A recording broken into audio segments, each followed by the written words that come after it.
नमो विष्णुपादाय कृष्णपृष्ठाय भूतले श्रीमते भक्तिवेदांत स्वामिनिति नामिने। नमस्ते सरस्वती देवे गौरवाणी प्रचारिणे निर्विशेष शून्यवादी पाश्चात्य देशतारिणे। जय श्री कृष्ण चैतन्य प्रभु नित्यानंद श्री अद्वैत गदाधार श्रीवासादि गौर भक्तवृंद। हरे कृष्णा कृष्ण कृष्णा हरे हरे, हरे राम राम राम हरे हरे। हरे कृष्णा कृष्ण कृष्णा हरे हरे, हरे राम राम राम हरे हरे। हरे कृष्णा कृष्ण कृष्णा हरे हरे, हरे राम राम राम हरे हरे।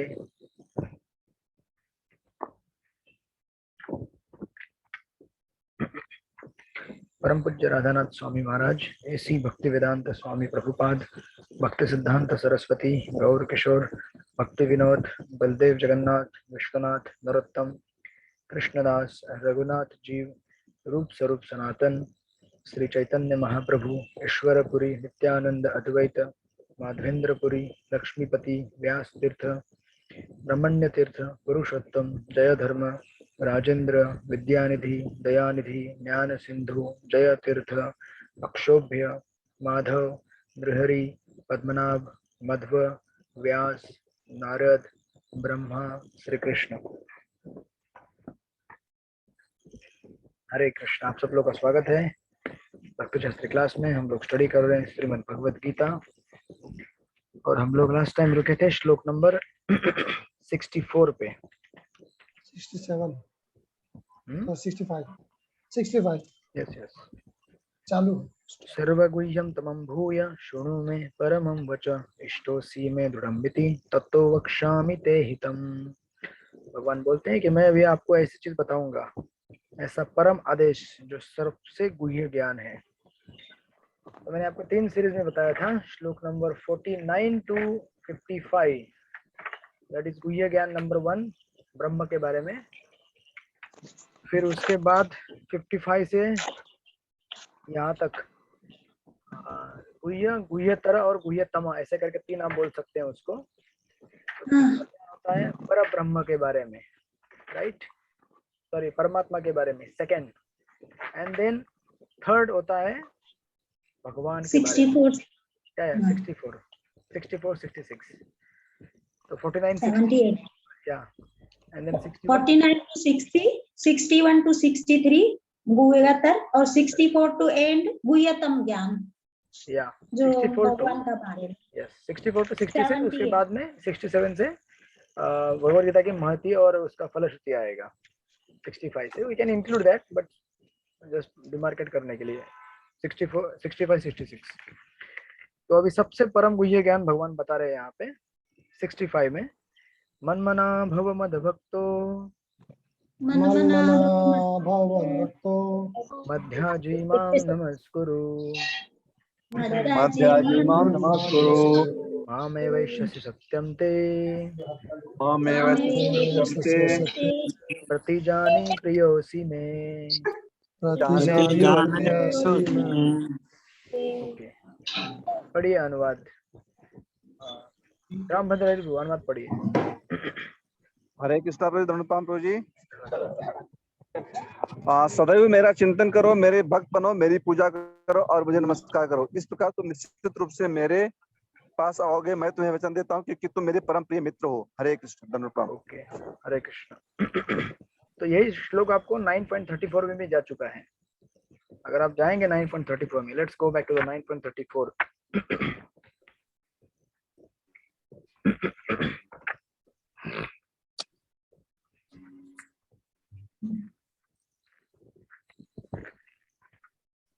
यहाँ भी गया है, मन मना भव मन भक्तो मध्याजी माम नमस्कुरु मामे एवैषि युक्तम मामे एवैषि युक्तत्वम आत्मानं मत्परायण।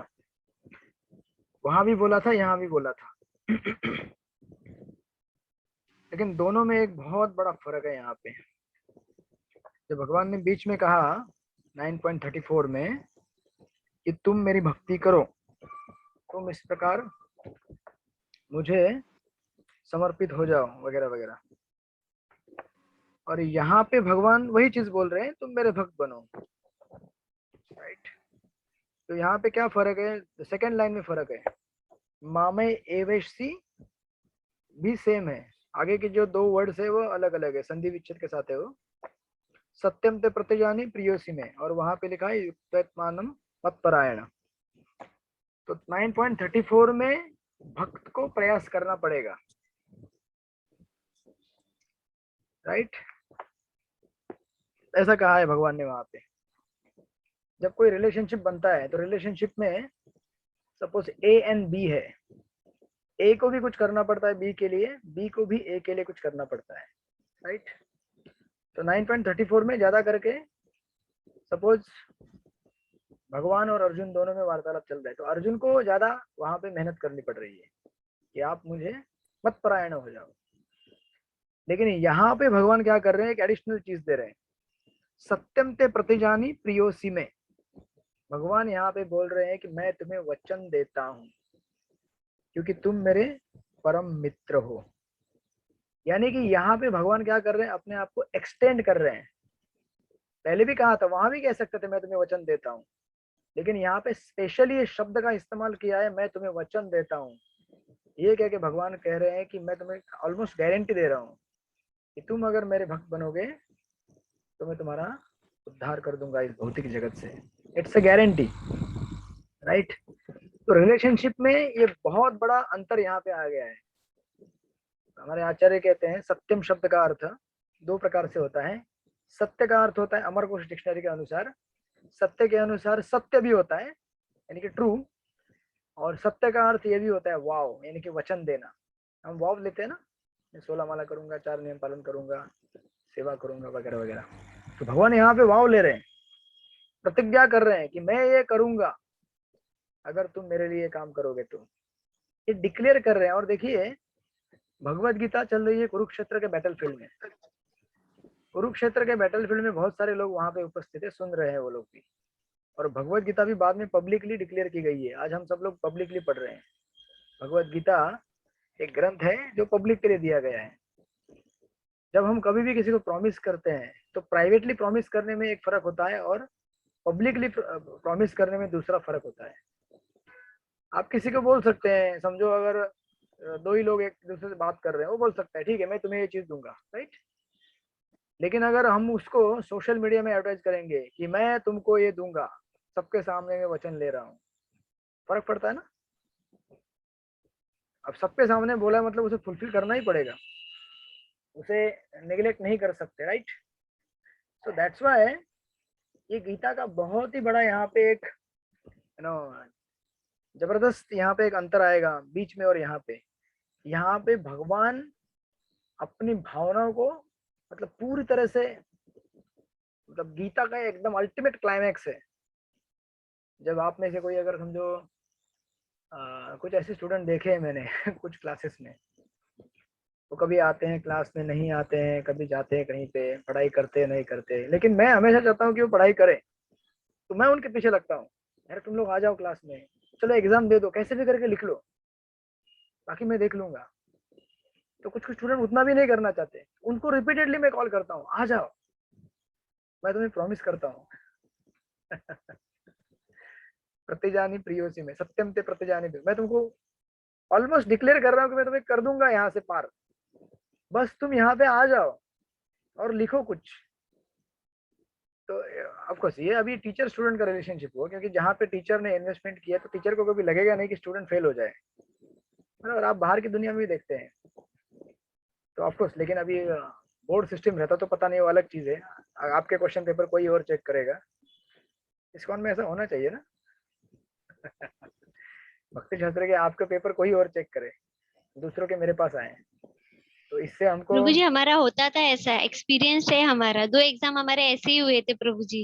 अच्छा, पढ़ाने वाला कोई और चेक करने वाला कोई और, तो अच्छा एक्सपीरियंस है हमारा दोनों में। तो ऐसा चाहिए आप लोगों को। नहीं अभी तो नहीं चाहिए, लेकिन आप अगर सोच रहे हैं कि हमें एक्सपीरियंस नहीं, तो we are well experience for this such things. Yes, तो this is just ordinary example. भौतिक जगत में एक ऑर्डिनरी डीलिंग होता है, बट आप देखिए यहाँ पे भगवान स्वयं, कौन सा चाहिए आप लोगों को? अच्छा, हारमोनियम लेके जाना है, ओके सॉरी। तो ये ऑर्डिनरी डीलिंग है इस भौतिक जगत का। अब देखिए एक कुछ समय का हमारा एक संबंध रहता है, चाहे किसका भी हो, चाहे माँ का और बच्चे का हो या फिर किसी दो दोस्तों का, कुछ महीनों का, कुछ सालों का, या कुछ एक जन्म का समझ लो। लेकिन भगवान के साथ हमारा संबंध कई मतलब नित्य है, तो कितना प्रेम रहेगा सोचिए उसमें। मतलब उसका सीमा नहीं है किसी भी तरह से, उसको हम कैलकुलेट भी नहीं कर सकते कि कितना भगवान का हमारे प्रति करुणा है, कि भगवान कितना चाहते हैं कि हम लोग उनके पास आए। इसलिए यहाँ पे सब कुछ ऑर्डिनरीली क्या होता है, देखिए शुद्ध भक्ति हमें भगवान के भक्तों से प्राप्त होती है, केवल भक्ति। लेकिन यहाँ पे स्पेशली भगवान कह रहे हैं कि मैं अपना प्रॉमिस तोड़ के, जनरली भगवान नहीं देते, बहुत रेयर केसेस है जहाँ पे भगवान खुद किसी को शुद्ध भक्ति प्रदान करते हैं। ऑर्डिनरी भक्तों के थ्रू जाना पड़ता है हमें, और भक्तों के थ्रू जाना मतलब भक्तों के साथ जब आपने डीलिंग किया है तो आपको हर चीज सहन करना पड़ेगा। आई मीन टू से कभी कभी आपको लगेगा कि भक्त से ज्यादा तो भगवान ही अच्छे है बाबा, ये भक्त के हजार नखरे होते हैं, ये करो वो करो, ऐसा उसके मन के हिसाब से अलग अलग हमारे कंडीशनिंग्स है। लेकिन भगवान यहाँ पे बोल रहे कि मैं वो रूल आज तोड़ रहा हूँ अर्जुन, और अपना रूल तोड़ के मैं तुमको डायरेक्ट केवल भक्ति देना चाहता हूँ। आपको से एक्सेप्शनल रूल है, और यहाँ पे हम ये भी देख सकते हैं कि भगवान अपने भक्तों के थ्रू हमें देंगे, राइट। तो भगवान यहाँ पे बोल रहे हैं कि ये मेरा वादा है, वचन है, और पब्लिकली मैं डिक्लेयर कर रहा हूँ कि मैं तुमको दूंगा, तुमको मतलब हम सबको, कि मैं आप सब लोगों को भक्ति देने के लिए ही इतना गीता पढ़ाया। मतलब भगवान बोल रहे प्रवचन कर रहा हूँ, कुरुक्षेत्र की युद्ध भूमि हो सकता है 45 मिनट किया होगा उन्होंने, लेकिन आने वाले कई वर्षों के लिए, कई युगों के लिए ये गीता हमारे पास है, और हमने हो सकता है 1.5 साल 2 साल 3 साल, कुछ लोग कहते हैं 4 साल पढ़ाया आपने तो चलेगा, 4 साल तो 4 साल।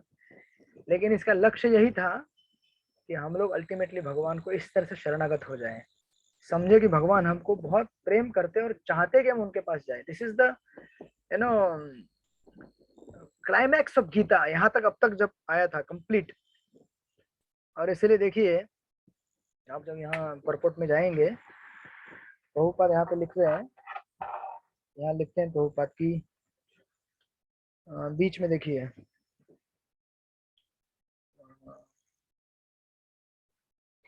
शुरू से देखिए, ज्ञान का गुह्यतम अंश है कि मनुष्य कृष्ण का शुद्ध भक्त बने, सदैव उन्हीं का चिंतन करे और उन्हीं के लिए कर्म करे।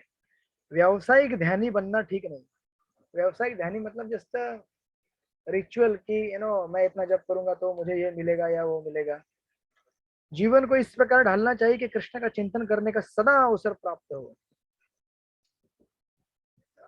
और ये हमारे पास हमेशा ऑप्शन रहता है। हम अपनी लाइफ को चाहे तो ऐसा बना सकते हैं कि हम कृष्ण का चिंतन करते रहे, चाहे तो ऐसा बना सकते हैं कि हम कृष्ण का चिंतन करने में बहुत कठिनाई है, वो हमको, हमारे ऊपर है वो।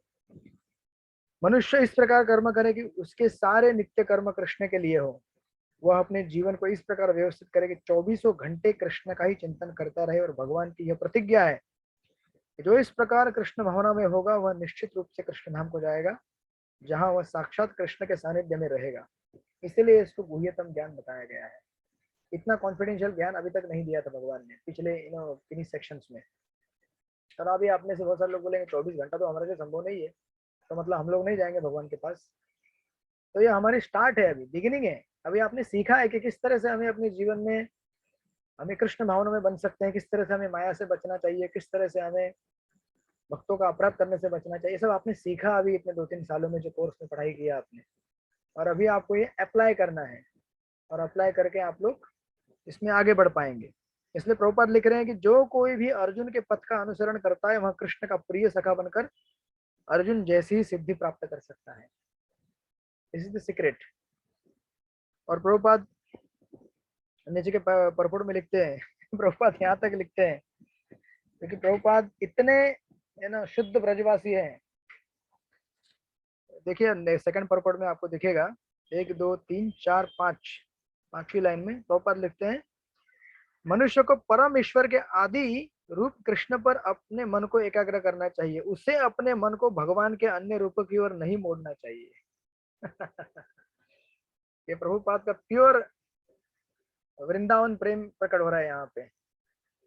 हालांकि आज अब तक हम पढ़ते आए हैं कि जितने भी विष्णु अवतार है सारे हमारे लिए पूजनीय है, वो भी भगवान ही है। जैसे ब्रह्मा जी ब्रह्म संहिता में कहते हैं ना कि एक कैंडल से दूसरा कैंडल जलता है, तो 10 कैंडल में वो सेम पावर रहता है जो पहले कैंडल में, but still first candle is first candle, right, जो सोर्स है वो। और प्रभुपाद यहाँ पे लिख रहे हैं कि हमें अपने आप को विष्णु के किसी भी रूप में नहीं जाना चाहिए। भगवान के नाना रूप है, यथा विष्णु नारायण राम वरा आदि, किंतु भक्त को चाहिए कि वह अपने मन को उस एक रूप पर केंद्रित करे जो अर्जुन के समक्ष था। तो ये अभी प्रभुपाद का ये अभी सेकंड लेवल का प्रीचिंग है। फर्स्ट लेवल प्रीचिंग होता है कि हमें भक्त बनाए, सेकंड लेवल प्रीचिंग है कि अभी आपको वृंदावन वासी बनाए। जैसे समझो अगर आप मीरा रोड से प्रीचिंग कर रहे हैं तो आप चाहेंगे कि लोग आपके मंदिर में आए ना, राधा गोपीनाथ में नहीं आए, राइट। आई मीन टू से अब समझो आप उस एरिया में आप समझो you belong to Radha Girdhari temple, तो आपको लगेगा ना कि जिसको मैं प्रीचिंग कर रहा हूँ इट्स नेचुरल अफेक्शन, इसमें कोई ऐसा मतलब भेदभाव नहीं है, फिर कोई पॉलिटिकल चीज नहीं है, but it's a natural affection. अभी मैं यहाँ पे हूँ तो मुझे लगेगा कि लोग राधा गोपीनाथ के पास आए, राधा गोपीनाथ के दर्शन लें, राधा गोपीनाथ का फोटोग्राफ्स लें, उनकी सेवा करें। It's a natural thing because हम उनकी सेवा कर रहे हैं यहाँ पे। तो उसी प्रकार ये आचार्यों का अपना एक रसा है वो, इसको गलत नहीं समझना चाहिए कि प्रभुपाद ऐसे कैसे बोल रहे हैं कि दूसरे विष्णु तत्व की पूजा नहीं। ये प्रभुपाद का एक रसा है, रस रस के ऊपर है। अभी सिद्धांत तो भूल जाइए यहाँ पे, ये प्योर ब्रजवासी भाव है प्रभुपाद का कि आप लोग बाकी किसी अन्य रूपों की तरफ ध्यान न देते हुए केवल कृष्ण की तरफ ध्यान दें, राइट। कृष्ण के रूप पर मन की एकाग्रता ज्ञान का गुह्यतम अंश है, जिसका प्रकटीकरण अर्जुन के लिए किया गया क्योंकि वह कृष्ण का अत्यंत प्रिय सखा है। This is the most confidential. और यहाँ पे जो 4 चीज दी गई है, मन मना मतलब हमारे मन से ही, हमने उस टाइम भी डिस्कस किया था 9.34 में। मन मना मतलब हमारा मन, यानी कि हमारे सूक्ष्म शरीर सटल बॉडी हमें भगवान को ऑफर करना चाहिए। भगवान भक्त मतलब भव मद भक्त मतलब हमें भक्त मतलब हार्ट से, यानी कि सोल, हम अपने आप को आत्मा को भगवान को समर्पित करना चाहिए। तो हमारा सूक्ष्म शरीर हो गया, हमारा आत्मा हो गया, हम खुद हो गए। मतलब मध्याजी मतलब यानी कि हमारे पास जो भी चीजें भगवान को देना चाहिए, गिफ्ट्स, यानी कि हमारे पोजीशन में, हमारे नियंत्रण में, पावर में जो भी चीजें हैं हमें भगवान को देना चाहिए। माम नमस्कुरु यानी कि हमारे बॉडी भगवान को ऑफर करना चाहिए नमस्कार करने के लिए। इस तरह से कंप्लीट एग्जिस्टेंस हमें भगवान को ऑफर करना चाहिए। हमारा मन, हमारा शरीर, हम खुद आत्मा, और हमारे पास जो भी चीजें हैं सब कुछ भगवान के समर्पण में देनी चाहिए।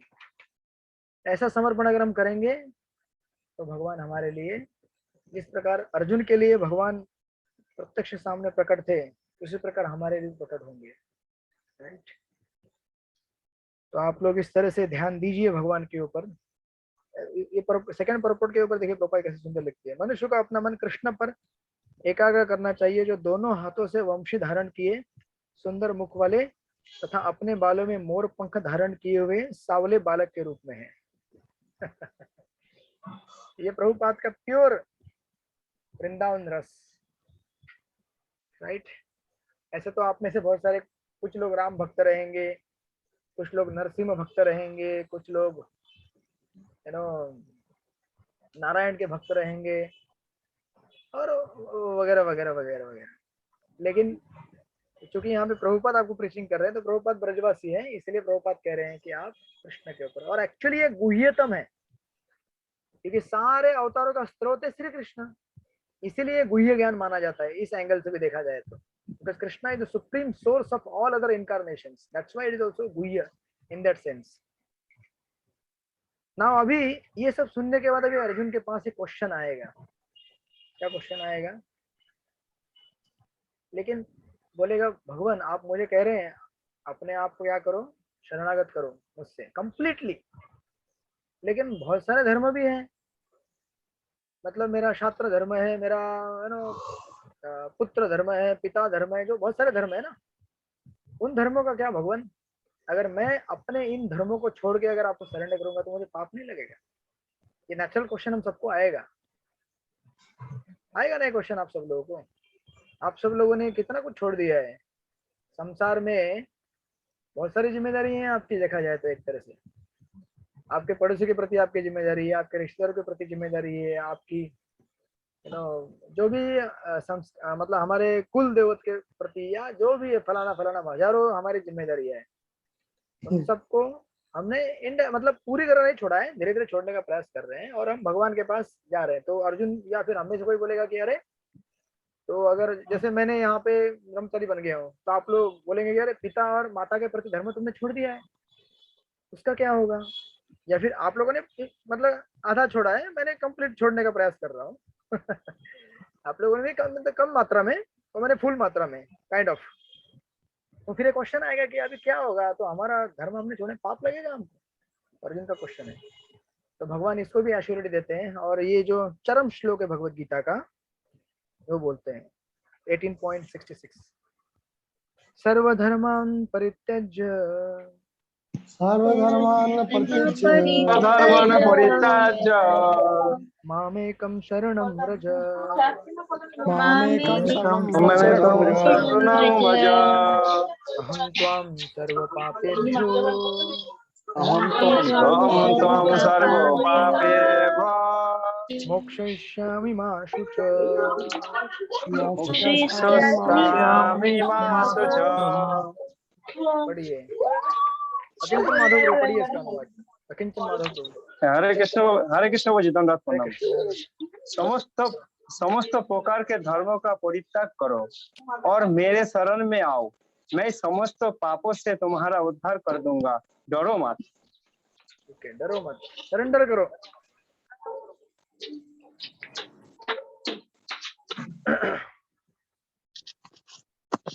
तो ये गीता का श्लोक आप लोग इंतजार कर रहे थे पिछले 2 साल से। ये कब सुनने को मिलेगा और पता चलेगा वो कि गीता पूरी हो गई अभी। सर्वधर्मान परित्यज्य 18.66। तो ये आज आपने आखिर ले ही लिया, तो इस तरह से आपका गीता भी पूरा हो जाएगा इसके साथ। क्योंकि यहाँ पे इंस्ट्रक्शन पूरा हो जाता है। तो अर्जुन के लिए ये क्वेश्चन था, हमारे लिए भी क्वेश्चन है। अब अगर गीता देखेंगे आप, तो अर्जुन के सामने 2 क्वेश्चन खड़े थे। बेसिकली क्षत्रिय धर्म और कुल धर्म हम चैप्टर 1 में देख चुके हैं। क्षत्रिय धर्म का पालन करो कि कुल धर्म का पालन करो? कुल धर्म कहता है कि कुल की रक्षा करो, युद्ध मत करो, क्योंकि बहुत सारे कुल के बड़े बड़े लोग मारे जाएंगे तो कुल नष्ट हो जाएगा, परंपरा नष्ट हो जाएगी। लेकिन क्षत्रिय धर्म कहता है कि युद्ध करो। तो अभी इसका उत्तर एक्चुअली अर्जुन को मिल चुका था, इसके लिए अर्जुन कृष्ण के पास नहीं आए थे इनफैक्ट देखा जाए तो। क्योंकि जब दुर्योधन ने बोल दिया कि मैं आपको 5 गांव भी नहीं दूंगा, मैं आपको एक सुई के नोक पर रखने की जगह भी नहीं दूंगा, उतनी जगह, तो वहीं पे युद्ध निश्चित हो गया था। और ये निश्चित था कि अर्जुन अभी लड़ाई करेंगे, युद्ध करेंगे, बराबर। तो अर्जुन का प्रॉब्लम ऑलरेडी सॉल्व हो चुका था। लेकिन फिर अर्जुन के मन में वीकनेस आया, तो आप बोलेंगे चलो गीता बता के भगवान ने उसका निवारण कर दिया और अर्जुन फिर लड़ाई करने लगा। लेकिन एक्चुअली अर्जुन का ये जो प्रश्न था, को क्षात्र धर्म या कुल धर्म, इसमें से कौन सा करने का, इसका उत्तर दुर्योधन के कहने से नहीं आया, बल्कि भगवान के कहने से आया। इन द सेंस कि क्षत्रिय धर्म और कुल धर्म दोनों ही इस भौतिक जगत के धर्म है, ये परा धर्म नहीं है, राइट। ये अपरा धर्म है, यानी कि इस जगत के दोनों से बंधन लगता है आपको।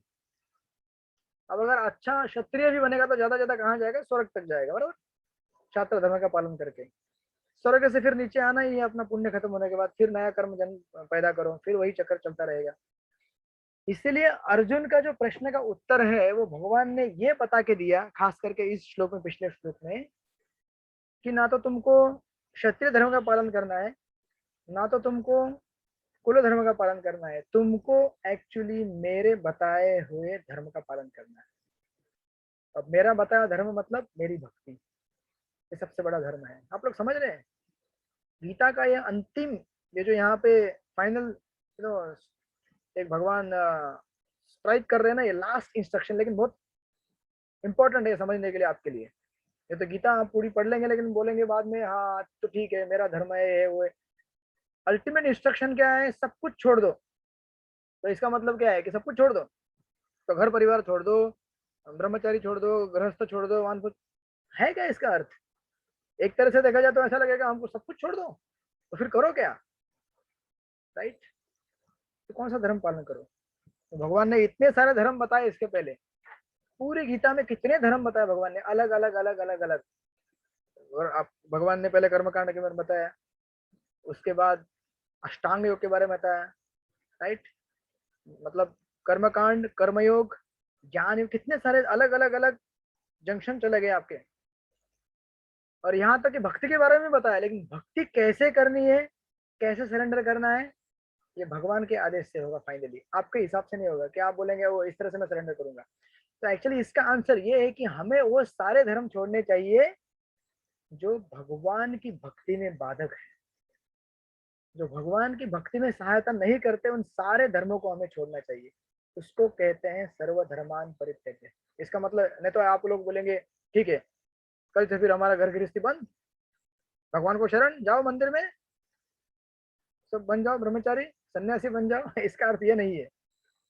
अगर कल ऐसा होगा कि मंदिर में रहना भी भगवान की भक्ति के लिए सुटेबल नहीं है तो छोड़ना पड़ेगा उसको, या फिर गृहस्थ लाइफ में रहना भगवान की भक्ति के लिए सुटेबल तो छोड़ना पड़ेगा गृहस्थ लाइफ। हमको वो अडॉप्ट करना है जिससे भगवान की भक्ति करने के लिए सुविधा हो हमें। तो अभी हालांकि हम लोगों ने यहाँ पे अडॉप्ट कर लिया है जिसको जिसको जो सुटेबल है। जैसे कई बार इस जगत में लोग कहते हैं कि जैसे जैसे फॉर एग्जाम्पल आप देखेंगे कि इस्कॉन में बहुत सारे ब्रह्मचारी बन जाते हैं लोग। तो जनरली लोग कहते हैं कि अरे अपने माता पिता समाज के प्रति धर्म छोड़ गए, इसने क्या कर दिया, बाबा बन गया। तो इसने क्या कर दिया, एक तरह से धर्म का त्याग कर दिया, बराबर। तो कोई बोलेगा इसने अपना एक इंजीनियरिंग सीट बर्बाद कर दिया, अच्छा होता किसी और को देते सीट। तो होता है ना कभी कभी ऐसा, या गवर्नमेंट का ये इतना पढ़ाई किया कॉलेज से, मैं भी गवर्नमेंट कॉलेज से पढ़ाई किया हूँ। कोई बोलेगा देखो इतना इसको सीट दिया, हॉस्टल दिया रहने के लिए, लोन दिया, एजुकेशन बर्बाद कर दिया सब, आखिर में क्या हुआ, बाबा बन गया जाके। तो एक्चुअली ऐसा नहीं है। अब एक हमारा केस रहेगा, ऐसे कितने सारे लोग हैं जो बड़े बड़े कॉलेज से, आईआईटी से इंजीनियर बनते हैं, साइंटिस्ट बनते हैं, बाद में बेवड़े बन के रास्ते में गिर के पड़ते हैं, ड्रग्स लेते हैं, मर जाते हैं, है ना, ऐसे कितने सारे लोग।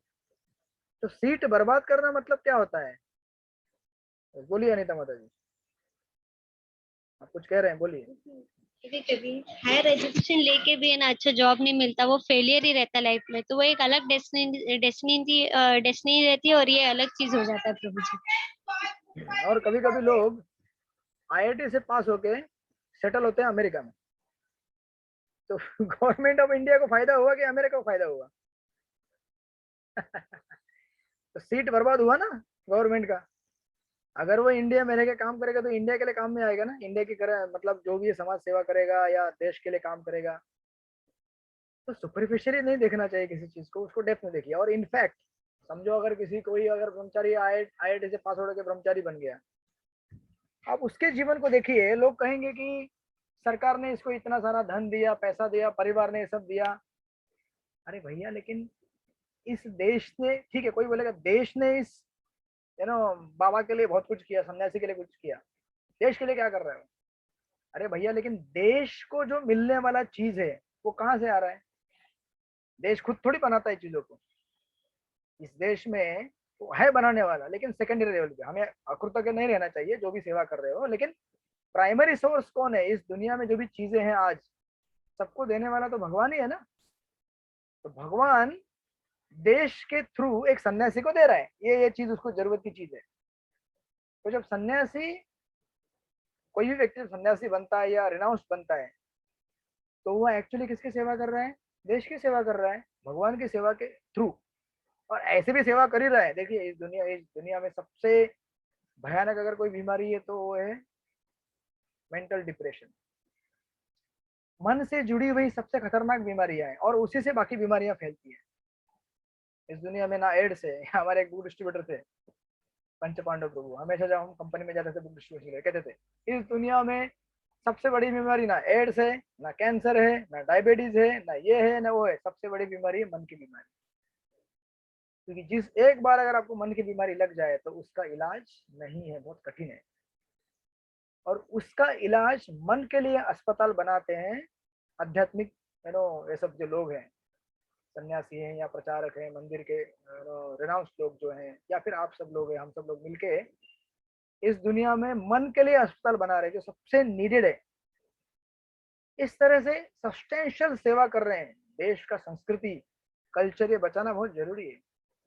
अदरवाइज आज अगर इस्कॉन नहीं होता तो भारत का आज क्या हालत होता आप देख सकते हैं। इस्कॉन की वजह से कितना कल्चर मेंटेन है, ये गवर्नमेंट भी जानती है, इसीलिए टाइम टाइम पे रिकॉग्नाइज करती है, टाइम टाइम पे अप्रिशिएट करती है, because they know not only ISKCON but बाकी जितनी भी संस्था है, रामकृष्ण मिशन है या फिर चिन्मय मिशन है या बाकी संस्था, गवर्नमेंट एक्नॉलेज करती है उनको, उनके लिए लैंड देती है, उनके लिए कंसेशन देती है, लोन देती है, आप करो, बिकॉज वो भी जानते हैं कि बहुत सारी चीजें हमारे बस की बात नहीं है लोगों को रेगुलेट करना, कंट्रोल करना। अगर धर्म ना रहे तो लोग कभी कभी भ्रष्ट हो जाएंगे।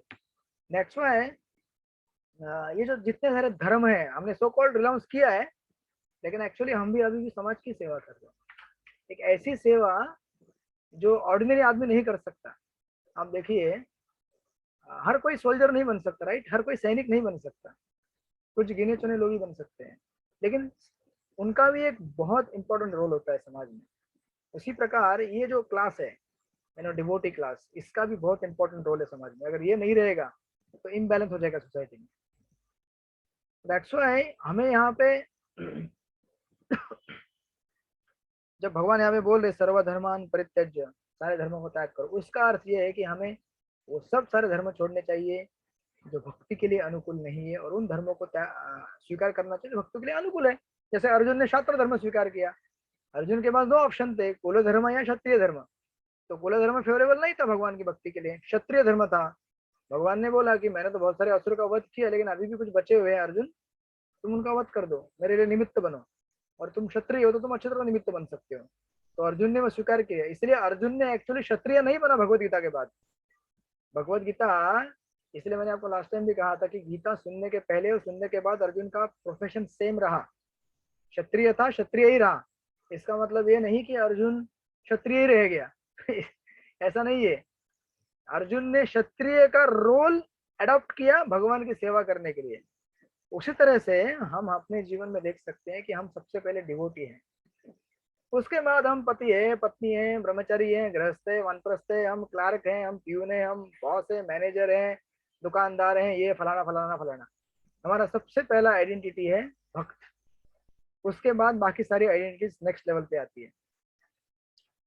और कोई भी जो सेकेंडरी आइडेंटिटीज है अगर वो भगवान की भक्ति के लिए फेवरेबल नहीं है तो उन्हें त्याग देना चाहिए, देश काल पात्र देख के, सब चीजों को बैलेंस करके। एपिसोड ले लें, जैसे अर्जुन चाहते थे कि सडनली मैं सब कुछ छोड़ दूं, आपको अर्जुन दूसरे कारण के लिए जाते थे। तो इस तरह से हम देखते हैं यहाँ पे कि भगवान बता रहे हैं कि अल्टीमेट इंस्ट्रक्शन क्या है आपके लिए, कि मेरी भक्ति के लिए जो भी करना पड़े वो करो, चाहे आपको आपका, जैसे गोपियों ने छोड़ा ना अपना पतिव्रत धर्म छोड़ा, यज्ञ पत्नी ने छोड़ा, तो छोड़ना पड़ा उनको।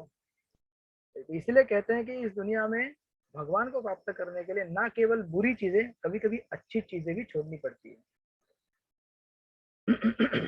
तो भौतिक दृष्टिकोण से अच्छी चीजें हैं ये, लेकिन आध्यात्मिक दृष्टिकोण से वो सब अच्छा रहेगा जो भगवान की भक्ति में हम यूज कर सकते हैं, राइट तो इस तरह से ये भगवान यहाँ पे बताया। और देखिए प्रभुपाद पर्पट में सुंदर चीज लिखते हैं, सेकंड पैराग्राफ पढ़िए, उसमें आप में से कोई एक पढ़िए, तरला स्वरूप माता जी पढ़िए सेकंड पैराग्राफ।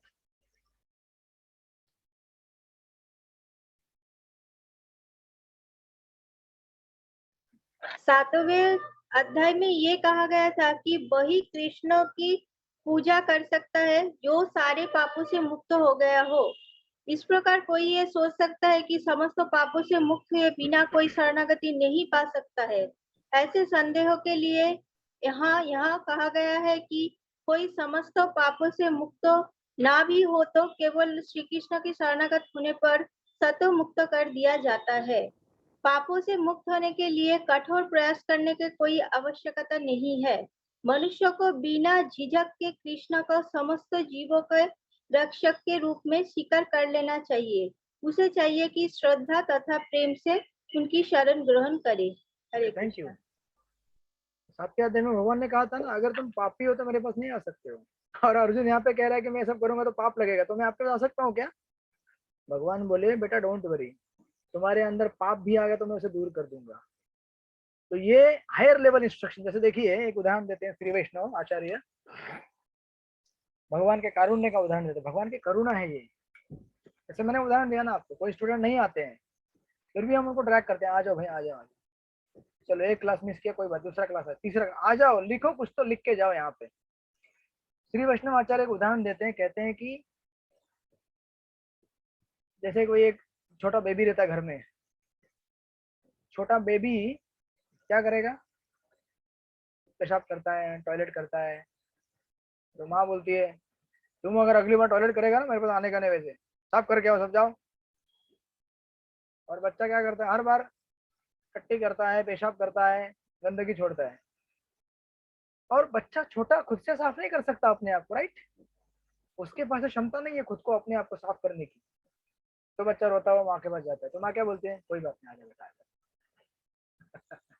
हर बार माँ बोलती है गंदा नहीं करने का, मैं तो पास में नहीं लूंगी, लेकिन बच्चा हर बार गंदगी करता है, बोलते हैं मम्मी मैं कुछ नहीं कर सकता, मुझे नहीं समझ में आता है कैसे साफ करने का। छोटा बच्चा क्या समझेगा अभी, तो उसको ये भी अकल नहीं होता है कि जगह टॉयलेट में टट्टी करना होता है, तो कहीं भी कर देता है, बेड में, गोद में।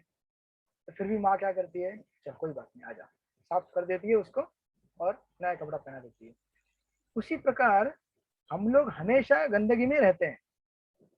कितना भगवान ने बता चुके हैं कि गंदगी मत करो, अपने आप को साफ रखो, लेकिन हम लोग डेली बेसिस पे इतना कंटामिनेशन इस जगत में है, खास करके अभी के युग में।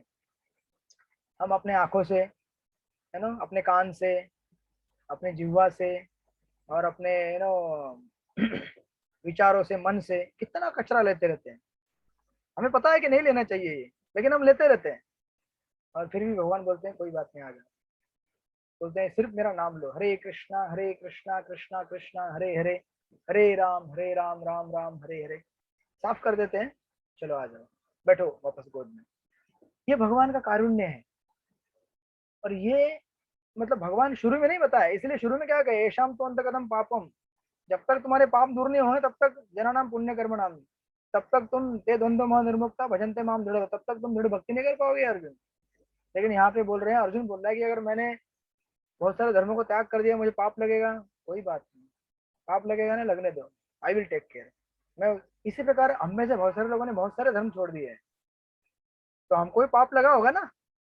हमने कितने सोशल और हमारे कल्चरल और हमारे कुल दैवत ये वो छोड़ना नहीं चाहिए, जितना हो सके करना चाहिए, लेकिन छूट जाता है कहीं ना किसी ने कुछ करके। तो भगवान बोले कोई बात नहीं, मैं उसका केयर लूंगा। और ये भगवान का यहाँ पे क्या है, प्रॉमिस है, एश्योरेंस है। हमें कभी भी किसी चीज का ये लगता है वारंटी गारंटी, कुछ चीज खरीदेंगे, भैया कितना गारंटी है, 1 साल का गारंटी मिलेगा, तो हम खरीदते हैं, 1 साल का गारंटी रहेगा तो। और बोलेगा कुछ गारंटी नहीं, तो हम सोचते हैं खरीदो कि नहीं खरीदो यार, खराब होगा तो क्या करेंगे। बट वारंटी वारंटी जहाँ पे हम खरीदते हैं ना, तो यहाँ पे भगवान ऑल लाइफ टाइम का वारंटी गारंटी दे रहे हैं। एक बार तुम मेरे पास आओगे, स्वल्पम अपि अस्य धर्मस्य त्रायते महतो भयात्, नित्य जन्मांतर में उनको काम में आने वाला है, कभी खत्म नहीं होगा। अजामिल ने अपने बचपन में जो भक्ति किया था और बाद में भी भक्ति किया था, नारायण नारायण अपने बच्चे का नाम लेके, बचाया ना उसे। ये नहीं भगवान ने बोला कि तूने कितना पाप किया था, देखो उसने भगवान का नाम भी नहीं लिया खुद से, अपने बच्चे का नाम लिया, फिर भी भगवान ने बचाया उसको। इतना भगवान एश्योरिटी और गारंटी दे रहे हैं हमको, तो हमें आश्वस्त होना चाहिए। अवश्य रक्षिवे कृष्ण, भगवान हमारी कंप्लीट रक्षा करेंगे, हमें किसी प्रकार की चिंता नहीं करनी चाहिए, केवल भगवान को अपने मन के साथ सरेंडर करना चाहिए। और इस जगत में हमने जितने भी बना के रखे हैं शेल्टर, देहा पत्र कलत्रादेशु आत्मसैन्येषु असत्वपि तेषां निधनो समत्तम पश्यन्न वित पश्यति। हम सोचते हैं कि मेरी पत्नी, मेरा बच्चा, मेरा घर, मेरा आश्रम, मुझे लगेगा मेरा आश्रम, यहाँ की 4 बिल्डिंगे, फलाना फलाना फलाना, ये सब मेरा शेल्टर है। लेकिन हमारा शेल्टर केवल भगवान है, भगवान के भक्त हैं। और अगर हम उसको ग्रहण करेंगे ठीक ठीक से, तो गारंटी है कि हम भगवान के पास पहुंचेंगे।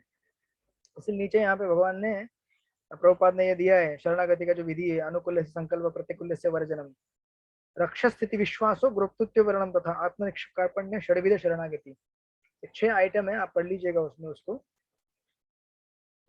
तो देखिए प्रभुपाद एक लाइन, उसी श्लोक के नीचे एक लाइन लिख रहे हैं, भक्ति योग के अनुसार मनुष्य को वही धर्म स्वीकार करना चाहिए जिससे अंततः भगवत भक्ति हो सके। फिर वो कुछ भी हो सकता है, आप गृहस्थ होके आपका भक्ति बढ़ सकता है, किसी का ब्रह्मचारी बन के भक्ति बढ़ सकता है, किसी का वानप्रस्थ होके, किसी का सन्यासी बन के, किसी का क्लार्क बन के, किसी का इंडिया में रह के, किसी का अमेरिका जाके, किसी का पाकिस्तान रह के, हर किसी के लिए अलग अलग अलग अलग सरकमस्टेंसेस भगवान ने दिए हैं। बस हमें उसमें अपने आप को अडॉप्ट करना चाहिए। राइट, तो सुंदर यहाँ पे भगवान ने कंक्लूड किया गीता को 64 और 65 में इस तरह से, इन दो चरम श्लोकों में 65-66 में।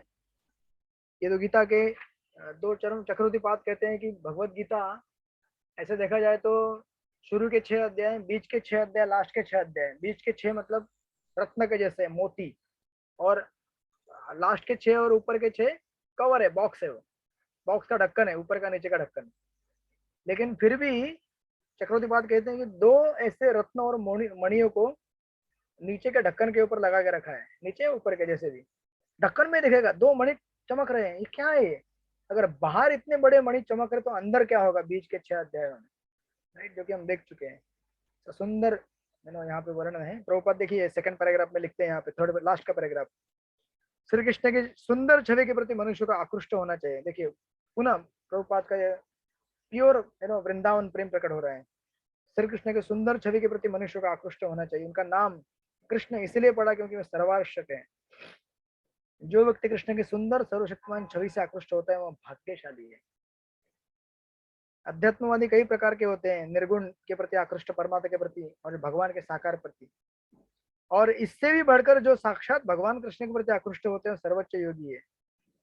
और इसमें भगवान ने, प्रभुपाद ने पहले लेवल दे दिया है कि वो भगवान के लेवल में भी श्री कृष्ण, सारे अवतार को क्रॉस करके, बाईपास करके। प्रभुपाद लिख रहे हैं यहाँ पे, कर्मयोगी, दार्शनिक योगी तथा भक्त सभी अध्यात्मवादी कहलाते हैं, लेकिन इनमें से शुद्ध भक्ति सर्वश्रेष्ठ है। यहाँ पर माँ सूच, मत डरो, मत झिझको, मत चिंता करो, विशिष्ट शब्दों का प्रयोग अत्यंत सार्थक है। मनुष्य को यह चिंता होती है कि वह किस प्रकार सारे धर्मों को त्यागे और एकमात्र कृष्ण के शरण में जाए, लेकिन ऐसी चिंता व्यर्थ है। और जब तक ये चिंताएं लगी रहेंगी तब तक आपको प्योर डिवोशनल सर्विस मिलना असंभव है, कठिन है। राइट, हम सोचेंगे कि कैसे होगा, मेरा घर कैसे चलेगा, मेरा परिवार कैसे चलेगा, मेरे समाज के लोगों के साथ मैं कैसे रहूंगा। आप भगवान की भक्ति चालू कर दीजिए, आपको भगवान इंटेलिजेंस देंगे, बुद्धि देंगे, कैसे करना है नहीं करना है। वो काम आपका नहीं है, वो काम भगवान का है। आपको केवल भगवान के हाथ में अपना हाथ देना है, बाकी वो संभाल लेंगे। तो हम लोग क्या करते हैं, सोचते रहते हैं कि कभी हाथ पकड़ूंगा तो क्या होगा, पीछे से कुछ अगर किसी ने बुलाया तो फिर उसने भी बुलाया, इसने भी बुलाया, कहाँ जाऊँ, कंफ्यूजन कैसे ये हो जाएगा। उनको हाथ दीजिए, वो दिखाएंगे पीछे का हाथ भी कैसे पकड़ने का। पीछे जो आपके लोग छूट रहे हैं ना, वो भी आपके साथ में आएंगे, डोंट वरी, वो कहीं जाने वाले नहीं है। आपने भगवान का हाथ पकड़ा तो आपके पीछे चैन लग जाएगी लंबी। ऐसा होता है ना आपके परिवार में, देखो एक डिवोटी बनता है, आप पहले बोलते हैं कि मैं डिवोटी बनूंगा, घर वालों को क्या होगा, अरे कोई बात नहीं, वो भी आपके साथ आएंगे, आप बनेंगे, फिर आपके भाई बनेंगे। मेरे घर में वैसे देखा है, सबसे पहले मैं गया था यहाँ पे प्रोग्राम में, मतलब हॉस्टल में प्रोग्राम होता था, फिर मेरी सिस्टर बन गई। सिस्टर मेरी, मैं लेके जाता था पहले माला, वो बोलती क्या है सब, क्यों करना चाहिए। अभी वो खुद बोलती है भक्ति कर रहा है ना ठीक से, जपा चल रहा है ना ठीक से, अभी वो खुद मुझे पूछती है। तो ये चेंज आता है लाइफ में। हमें सिर्फ भगवान को मौका देना होता है हमारे लाइफ में आने का, बाकी बस उनका काम है। जैसे अर्जुन ने भी किया ना, ऐसे देखा जाए तो कुरुक्षेत्र का युद्ध इतना भयानक था कि अर्जुन नहीं जीत सकता था कुछ भी करके, सही है कि नहीं। उसी तरह से हम भी ये बहुत बड़ा युद्ध नहीं जीत पाएंगे जीवन का, भयानक। ऐसे भीष्म, द्रोण, कर्ण जैसे बड़े बड़े बड़े बड़े ऐसे महारथी हमारे सामने खड़े हैं, उनके सामने क्या जीतेंगे हम। और हम यही जीवन भर सोचते रहेंगे मैं कैसे सरेंडर कर पाऊंगा, मेरा मन इतना भारी है, मेरी इंद्रिया इतनी शिथिल है, मैं नहीं कर सकता। लेकिन भगवान को शरण करने का प्रयास कीजिए, संभालेंगे वो। आपको चिंता नहीं करनी है, आपको चिंता ये केवल यही करनी है कि कैसे शरण जाऊंगी। अभी इतना सब कुछ बताने के बाद अभी यहाँ से 67 to 68 फलश्रुति बताते हैं, और इसको किसको बताना है किसको नहीं बताना है इसके बारे में बताना चालू करेंगे भगवान 67 से। इदम ते न तपस्काय, इदं तेन तपस्याय न भक्ताय कदाचन, न भक्ताय कदाचन नाचुशुश्रुषवे वाच्यम्,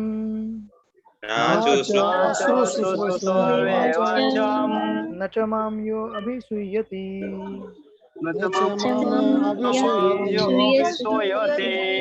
अनिता माता जी पढ़िए। इस प्रभु जी हरे कृष्णा, धन्यवाद, प्रणाम।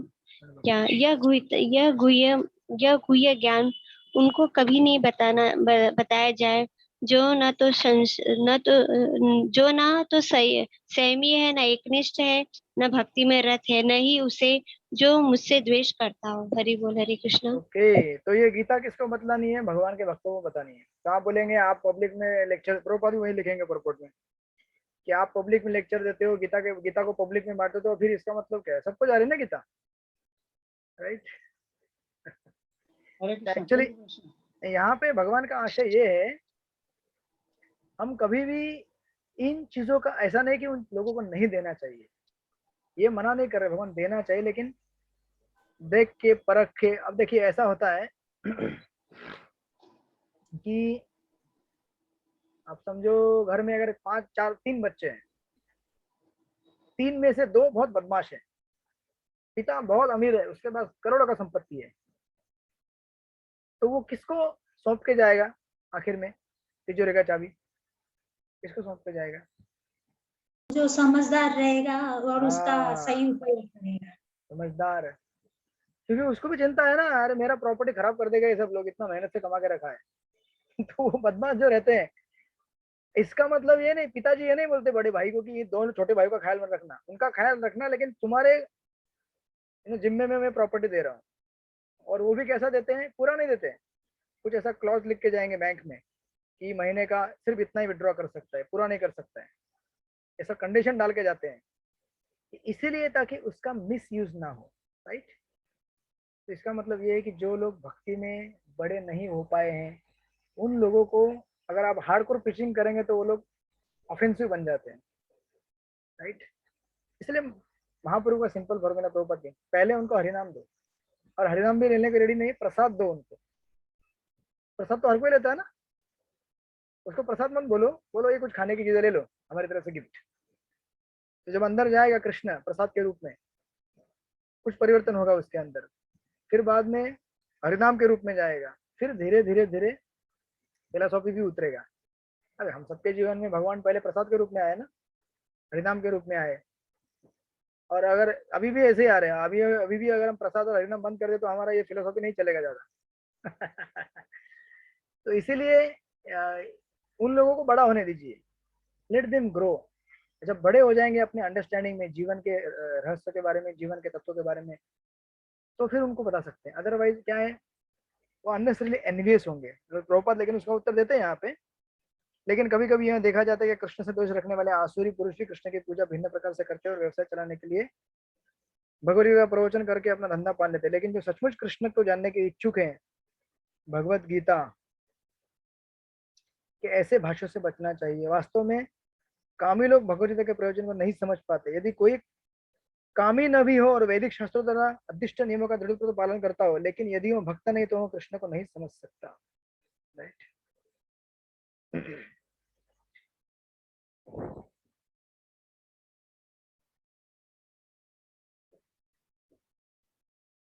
Okay, something like that. तो इसीलिए ये पहला इंस्ट्रक्शन है कि जो लोग एकनिष्ठ नहीं है, संयम में नहीं है, भक्ति में रत नहीं है, मुझसे द्वेष करते हैं, उन लोगों को ये मत सुनाओ, क्योंकि उनका वो द्वेष बढ़ते ही जाएगा। और हमें ऐसे लोगों से सुनना चाहिए जो जैसे प्रॉपर परपुर में लिख रहे हैं, जो भगवान को केवल एक व्यापार बना के रखे हैं, केवल एक इम्पर्सनलिस्टिक एंगल से गीता को पढ़ाते हैं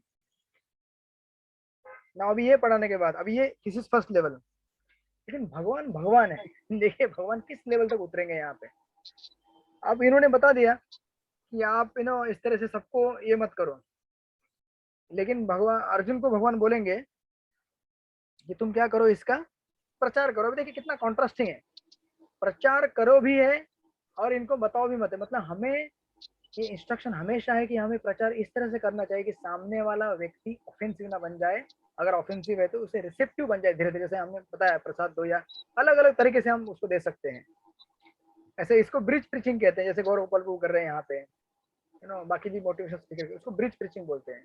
उनको फेवरेबल बनाओ धीरे धीरे धीरे धीरे, और फिर उनको तो जैसे लड्डू के अंदर कड़वी गोली डाल के दिया जाता है ना, वो तरह की कैटेगरी है।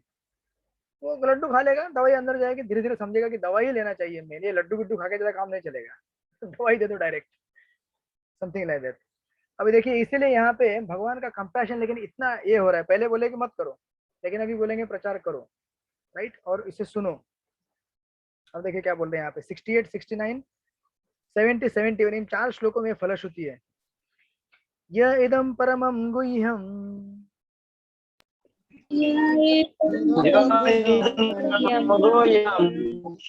मद्भक्तेषु अभिधास्यति भक्तेषु अभिधास्यति भक्तिं मयि परां कृत्वा भक्तिमयि परां भक्तिमये परं कृत्वा मामेवैष्यति संशयम्। मामेव एष्यति असंशयम्। मामेव एष्यति असंशयः। ओके, हिरण्य प्रजापति को पढ़िए इसका अनुवाद। हरे कृष्ण गुरु जी दंडवत प्रणाम। जो व्यक्ति भक्तों को ये परम रहस्य बताता है वह शुद्ध भक्ति को प्राप्त करेगा और अंत में वे मेरे पास वापस आए। हरे कृष्ण दंडवत। यस, जो भी गीता का प्रचार करेगा वो भगवान को प्राप्त करेगा। ये डायरेक्ट भगवान का वचन है। इसलिए आप लोग भक्ति शास्त्री पूरा होने के बाद आप सब लोग प्रयास कीजिए गीता का प्रचार करने का। और गीता का प्रचार मतलब यही नहीं होता कि केवल प्रवचन देना। प्रभुपाद ने सिंपल कर दिया है, book distribution is also preaching. किसी को गीता दे रहे हैं वो पढ़ेगा गीता, किसी को आप फेवरेबल बनाइए वो भी प्रीचिंग है, डायरेक्टली बताइए वो तो प्रीचिंग है ही है। अलग अलग तरीके हैं। और देखिए हमारे लेवल पे कभी कभी आपको ऐसा लगेगा कि हमारे अंदर इतना साक्षात्कार नहीं है, हमें इतना रियलाइजेशन नहीं है, हमें समझ में नहीं आता, क्या पढ़ाएंगे। कोई बात नहीं, जितना आया है उतना पढ़ाओ। जरूरी नहीं है कि आपको 100% ही समझ में आना चाहिए, राइट। मैंने भी जब स्टार्ट किया तो मुझे भी कुछ पता नहीं था, मैंने कुछ कुछ यहाँ वहाँ लेक्चर सुना, पॉइंट्स बनाया, अभी मुझे इतना समझ नहीं है, लेकिन जो भी है लेट्स शेयर दैट। और ऐसा प्रयास करने से, ये नम्र प्रयास करने से उसमें भगवान अपने आप मौजूद हो जाते हैं, उसकी शक्ति का हमें अनुभव होता है। हम अगर प्रामाणिक रहेंगे तो, राइट। जैसे साउथ इंडियन जो ब्राह्मण था वो गीता पढ़ रहा था उल्टा रख के रघुनाथ मंदिर में, तो उसको गीता में क्या दिख रहा था, भगवान कृष्ण किस तरह से अर्जुन की सेवा कर रहे। ये गीता का गुह्यतम रहस्य है जो बड़े बड़े विद्वान पंडितों को गीता पढ़ने के बाद अलग अलग हजारों एंगल ग्रामेटिकली एनालाइज करने के बाद भी नहीं समझ में आता है, लेकिन उसको समझ में आया कि केवल सिंसेरिटी। इसलिए मैंने कई बार कहा आप लोगों, आपकी कभी भी भक्ति शास्त्री एग्जाम मतलब इंटेलेक्चुअल टेस्टिंग नहीं होती है, आपकी सिंसेरिटी टेस्ट की जाती है। और वो टेस्टिंग मैं नहीं करता हूँ, भगवान करते हैं। कि आप सचमुच कुछ लिखना चाहते हो क्या भगवान के बारे में, कुछ पढ़ना चाहते हो क्या, राइट। कुछ बहाना है क्या आपके पास भगवान के बारे में पढ़ने का, लिखने का, सुनने का, ये बहाना है ना। केवल सिंसेरिटी देखना चाहते हैं, उसको गीता समझ में आती है। और ऐसा प्रयास करने से हमको जितना भी आया है उसको शेयर करो। और यहाँ तक प्रभुपाद हमारे लिए कहते हैं कि प्रचार करना हमारे लिए एक्चुअली क्या है, एक साधना के रूप में है। जैसे आपका 16 माला है, 4 नहीं, हमारी साधना है। उसी प्रकार प्रचार करना भी हमारी साधना है। आज हम भले पूर्ण शुद्ध न हो, कोई बात नहीं, भगवान का प्रचार कर करके, भगवान के वाणी और शब्द उनको स्पर्श करके हम लोग शुद्ध हो रहे हैं, प्यूरिटी मिल रही है हमको। और यहाँ पे इंटरेस्टिंग शब्द है ये भक्तेशु जो करके लिखा हुआ है ना, चक्रवर्ती पाद कहते हैं ये भक्तेशु मतलब बेसिकली अपकमिंग डिवोटीज, आने वाले भक्त, मतलब भक्त नहीं बने हुए लेकिन भक्त बनने के मार्ग पे। ऐसे भक्तों को खास करके हमें प्रचार करना चाहिए गीता का, क्योंकि उनका हमें कन्विक्शन बढ़ाना है, उनको फिक्सअप करना है। अभी हम सब लोग भी आने वाले भक्त हैं, हम ही भक्त नहीं बने हैं, बनने वाले हैं। तो जब हम गीता अभी डिस्कस कर रहे हैं, पढ़ रहे हैं, समझ रहे हैं, तो हमारा भक्ति स्ट्रांग होता जा रहा है। हमको समझ में आ रहा है कि भगवान को शरण करना ही एकमात्र रास्ता है इस भौतिक जगत से पार होने का। बाकी कितने भी प्रयास करो नहीं सफल होने वाले, राइट। तो दैट्स व्हाई ये जो डिवोशनली माइंडेड डिवोटीज है उनको प्रचार करना, राइट। तो ऑफकोर्स इसके बीच में हम महाप्रसाद दे सकते हैं, चैंटिंग करा सकते हैं उनसे। और इस प्रकार अगर हम प्रयास करेंगे तो हमें भगवान यहाँ पे आश्वासन दे रहे हैं कि वो मेरी शुद्ध भक्ति को प्राप्त करेगा और अंत में वो मेरे पास आएगा। तो इससे बड़ा अभी आपको क्या चाहिए। गीता पढ़ाने के बाद अगर मुझे इतना आशीर्वाद मिले और वही आशीर्वाद आप लोग भी मिलेगा, क्योंकि आप लोगों ने कोऑपरेट किया होता मेरे साथ गीता पढ़ने में, सुनने में, पेशेंस रखा ना आप लोगों ने। ये पेशेंस का मामला है, राइट। 2 साल गीता कंटिन्यूसली रेगुलर आके क्लास में सुनना, नोट्स स्टडी करना, एग्जाम देना, इट्स है ना, एक बहुत बड़ा कमिटमेंट लगता है इसके लिए। तो आप लोगों के कोऑपरेशन के बिना नहीं होता था ये। तो मैं बोलूंगा कि ना मैंने आपको गीता पढ़ाई है और ना ही मैं कोई टीचर के रूप में हूँ, बल्कि मैं ये कहूँगा कि हम एक दूसरे को गीता समझने में हेल्प कर रहे हैं और प्रभुपाद हमको प्रीचिंग कर रहे हैं, और इस तरह से हम दोनों का उद्धार होगा इस जगत से। तो ये सुंदर हरे यहाँ पे। कृष्ण प्रभु। हाँ बोलिए प्रभु। प्रभु जी मैं अपना हम लोग के फोन में जैसे फोन उठाते हरे कृष्ण बोलते हैं, सामने वाला अगर मतलब अपन बार बार बोलते हैं फिर भी हरे कृष्ण नहीं बोलते तो हम लोग हरे कृष्ण बोलना चाहिए कि नहीं बोलना तो हरे राम बोलिए। चाहिए? भगवान का नाम से तो उनको बैर है। तो कुछ मत बोलिए, उसने सुन लिया ना, काफी हो गया। सुन के आपने हाँ। उसको अज्ञात सुकृति दे दिया ऑलरेडी। अब इतना भी मत दो कि बेचारा ऑफेंसिव बन जाए। जब आपको पता है कि ये ऑफेंसिव है तो ज्यादा उसको मत करो प्रीचिंग। भगवान से उसके लिए प्रेयर करो, वही उसके लिए अज्ञात सुकृति है। और हम सबके लिए ऐसा ही हुआ है, हम सबको अज्ञात सुकृति मिली और हम धीरे धीरे आगे बढ़े। ऐसा नहीं कि हम लोग भगवान को ढूंढते ढूंढते आ रहे थे, कहाँ है राधा गिरधारी मेरा रोड में, बताओ बताओ बताओ कहाँ है। चैन नहीं मिल रहा है मेरे को, जब से इस जगत में उतरा हूँ तब से देख नहीं रहा हूँ मंदिर किधर है। ऐसा तो कोई ढूंढते नहीं आया था, कोई आया था कि ढूंढते हुए? कोई नहीं आया था। हम लोग कहते हैं ना, जैसे माँ के कोख से जन्म ले तो बीड़ी बैग हाथ में लेके नहीं आए थे हम लोग। बड़े बड़े आचार्य मतलब लेकिन आए थे। बार बार उनको नहीं बोलना चाहिए, ठीक है? कुछ टाइम मत बोलिए ना, रिलैक्स, मत बोलिए। एक बार बोल दिया, आपको पता चला कि ऑफेंसिव होने वाला, मत बोलिए। उसके लिए प्रेयर कीजिए। देखिए आपकी प्रेयर, आप भक्त है ना, आपकी प्रेयर से ही उसका काम हो जाएगा बाबा। Yes, so let's move ahead. अभी ये बताने के बाद अभी और एक जबरदस्त श्लोक बोलेंगे जो कि प्रभुपाद कई बार कोट करते हैं। मतलब जो भगवान के साथ इस जगत में लोगों को कनेक्ट करता है वो उनके लिए कितना प्रिय है। न च तस्मान् मनुष्येषु न च तस्मान् मनुष्येषु कश्चिन् मे प्रियकृततमा कश्चिन् मे प्रियकृतमः भविता न च मे तस्मात् भविता न च मे तस्मात् अन्य प्रियतरो भुवि।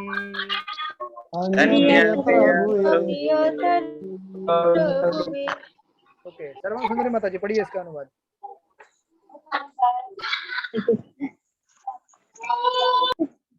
उसकी अपेक्षा कोई अन्य सेवक ना तो मुझे अधिक प्रिय है और ना कभी होगा। यस, भगवान ने बोल ही दिया। अब आप बोलेंगे प्रभु जी तो कल से हम सब लोगों को प्रचारक बनना है। क्योंकि प्रचारक भगवान को सबसे प्रिय है, राइट? बराबर ना? ऐसा नहीं है, केवल प्रचार बोलने से नहीं होता है। और चलो ठीक है, मान लिया बोलने वाला प्रचार कर रहा है, और समझो मैं अगर प्रचार कर रहा हूँ, मेरे पीछे बहुत लंबा बैकअप है ना। मुझे कोई ये रूम दिया है, कोई लैपटॉप दिया है, कोई बुक दिया है, कोई प्रसाद बना रहा है, कोई कपड़े दे रहा है, क्या क्या नहीं दे रहा है, तब तो मैं जाके बोल रहा हूँ ना कुछ। तो डेफिनेटली क्रेडिट है मेरा बोलने का, मैंने वो श्रम उठाया, कष्ट उठाया। लेकिन मुझे ये नहीं, प्रचारक को ये भगवान का प्रचारक के प्रति प्रेम है, लेकिन प्रचारक को यह नहीं भूलना चाहिए कि मैं अपने खुद के बलबूते पे नहीं हूँ। इतना बड़ा भयंकर कंपनी खड़ा है मेरे पीछे, फैक्ट्री, जो मुझे सपोर्ट दे रहा है। जैसे आर्मी में फ्रंट लाइन में जो वॉर करता है, अगर कोई युद्ध हो जाए, फ्रंट लाइन में जाकर लड़ाई करता है, मानना पड़ेगा ना उसको, क्योंकि सामने एक गोली ज्यादा लगती है। पीछे किचन में बैठा उसको गोली नहीं लगेगी, लेकिन पीछे किचन वाला अगर कुछ बनाएगा नहीं तो सामने गोली कैसे चलाएगा वो? तो डेफिनेटली क्रेडिट है सामने वाले का, लेकिन उससे ये नहीं भूलना चाहिए कि पीछे वाले का भी क्रेडिट मेरे ऊपर है, उसकी वजह से मैं। लेकिन ये यहाँ पे मोर देन दिस, यहाँ पे कृष्ण का आत्मीयता, जो भी व्यक्ति भगवान से, उनसे दूसरे जीवात्मा को कनेक्ट करने का प्रयास कर रहा है, उसके प्रति ये बहुत बड़ा भगवान का क्या है, ग्रेटिट्यूड है। जैसे महाप्रभु भी कहते थे कि भगवत भक्ति के बहुत सारे फल मेरे पास है, लेकिन मैं अकेला कितने कितने बांटू। आ जाओ तुम लोग सब लोग और मुझे सहायता करो। भारत भूमि ते वेले जन्म मनुष्य जन्म सार्थक करो परोपकार। आप यहाँ पे आओ, भक्त बनो, और फिर आप क्या करो, ये फल लेके सबको बांटो पूरी दुनिया में। हरे कृष्णा कृष्ण कृष्ण हरे हरे, हरे राम राम राम हरे हरे।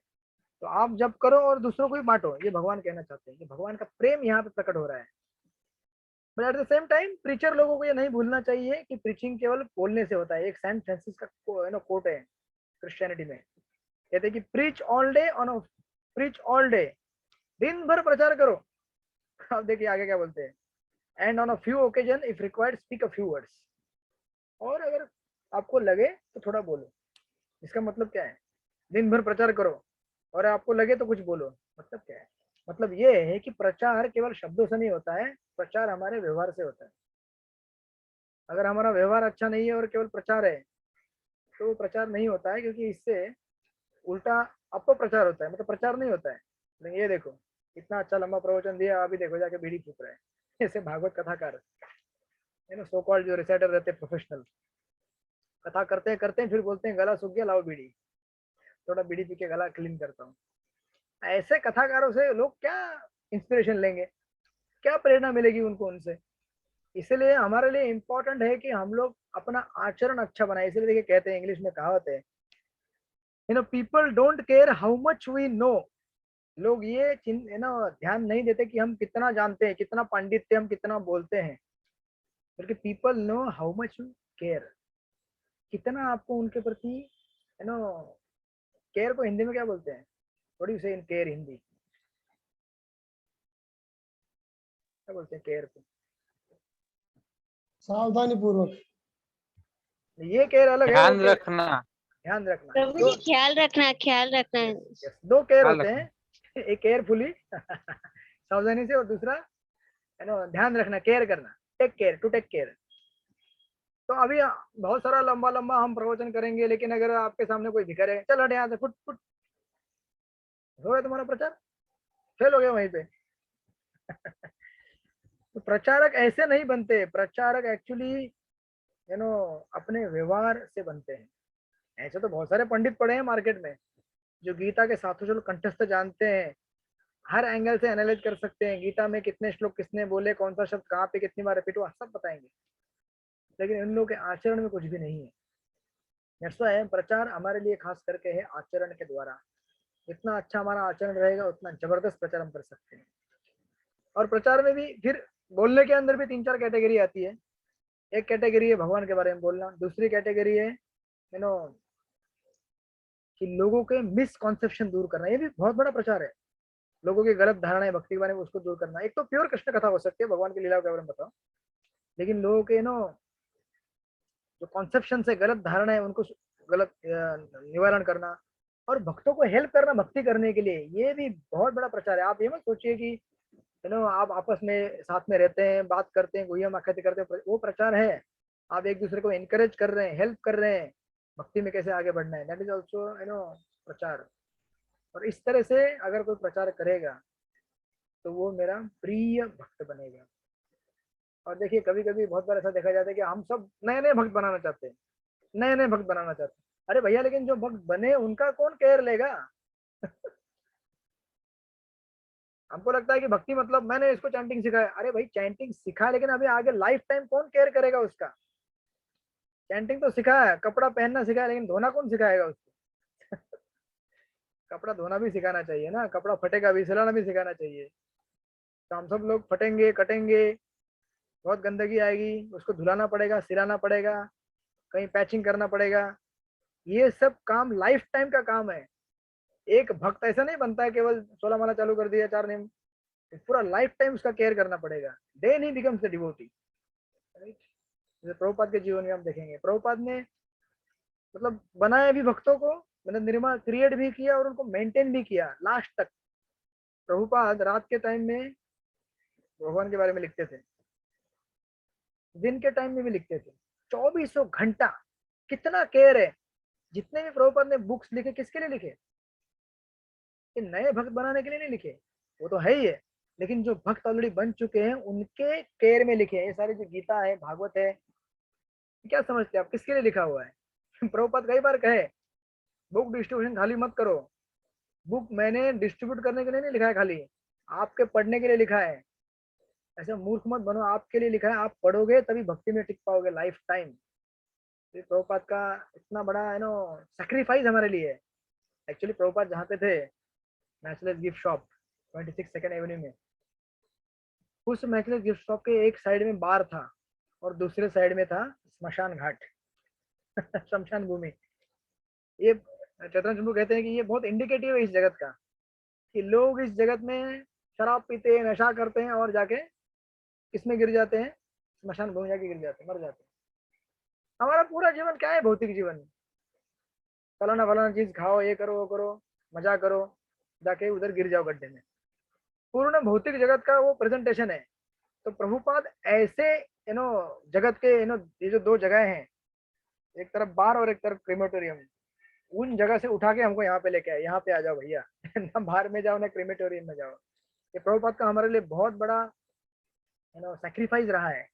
क्योंकि आप देखेंगे प्रभुपाद ने जब प्रचार चालू किया तो कौन से साल में प्रचार किया, 70 साल में। जब 70 साल के हो गए हो, अभी हम लोग 35 साल 40 साल 50 साल के, हमारा हवा टाइट हो गया है। प्रभु जी माला नहीं होता है, ध्यान नहीं लगता है, बुक में पढ़ने से समझ में नहीं आता है। और स्वामी प्रभुपाद जी ने 70 साल की उम्र में सब कंपोज किया। आप देखेंगे क्रिश्चियन स्कॉलर एक बोलते हैं कि हिस्ट्री में ऐसा कोई पैरेलल नहीं है जो प्रभुपाद ने प्रचार किया, उसका कोई भी कंपैरिजन नहीं है। यहाँ तक जीसस ने प्रचार किया तो अपनी कम्युनिटी में किया ना, लेकिन प्रभुपाद अपनी हिंदू कम्युनिटी छोड़ के बाहर गए और वहां अंग्रेजों को प्रचार किया। और आप बोलेंगे कैसे प्रचार हुआ फिर अंग्रेजों का? देखिए प्रचार कैसे होता है, और एक डेफिनेशन है प्रचार का। प्रचार तब होता है जब हम अच्छी तरह भक्ति प्रैक्टिस करते हैं, उस भक्ति से हम बहुत खुश रहते हैं और उस भक्ति को हम दूसरों के साथ बांटना चाहते हैं। आप समझ रहे कि नहीं समझ रहे? आज थोड़ा आपका 10-15 मिनट लेट होगा, चलेगा ना? ये चैप्टर पूरा करना है इसलिए। हरे चलेगा कृष्णा प्रभु। हरे कृष्णा कृष्णा हरे हरे, हरे राम कृष्णा राम कृष्णा हरे हरे, हरे राम राम राम हरे हरे। हरे अभी पूरा कृष्ण। 3 साल चला लिया तो अभी 10-15 मिनट चल ही जाएगा भागेगा। भागेगा, क्योंकि अभी इसके बाद भागना है नहीं, फुल स्टॉप बैठ जाएगा तो प्रचार कब होता है? जब हम भक्ति में बहुत अच्छा तेज भक्ति कर रहे हैं, अच्छा आनंद आ रहा है और हम उस भक्ति को दूसरे के साथ बांटना चाहते हैं, राइट? अब देखिए प्रभुपाद ऐसी जगह पे प्रचार कर रहे थे जहाँ पे उनको ना तो कोई जानता था, ना कल्चरली ना फिलोसॉफिकली। देखिए अपना फिलोसॉफी बहुत अलग है, ऑफकोर्स है भगवान के बारे में, लेकिन जो भी हमारे देवता हैं या रिचुअल्स हैं या स्पिरिचुअल प्रैक्टिसेस हैं, कंप्लीट डिफरेंट है क्रिश्चियनिटी से और बाकी लोगों से।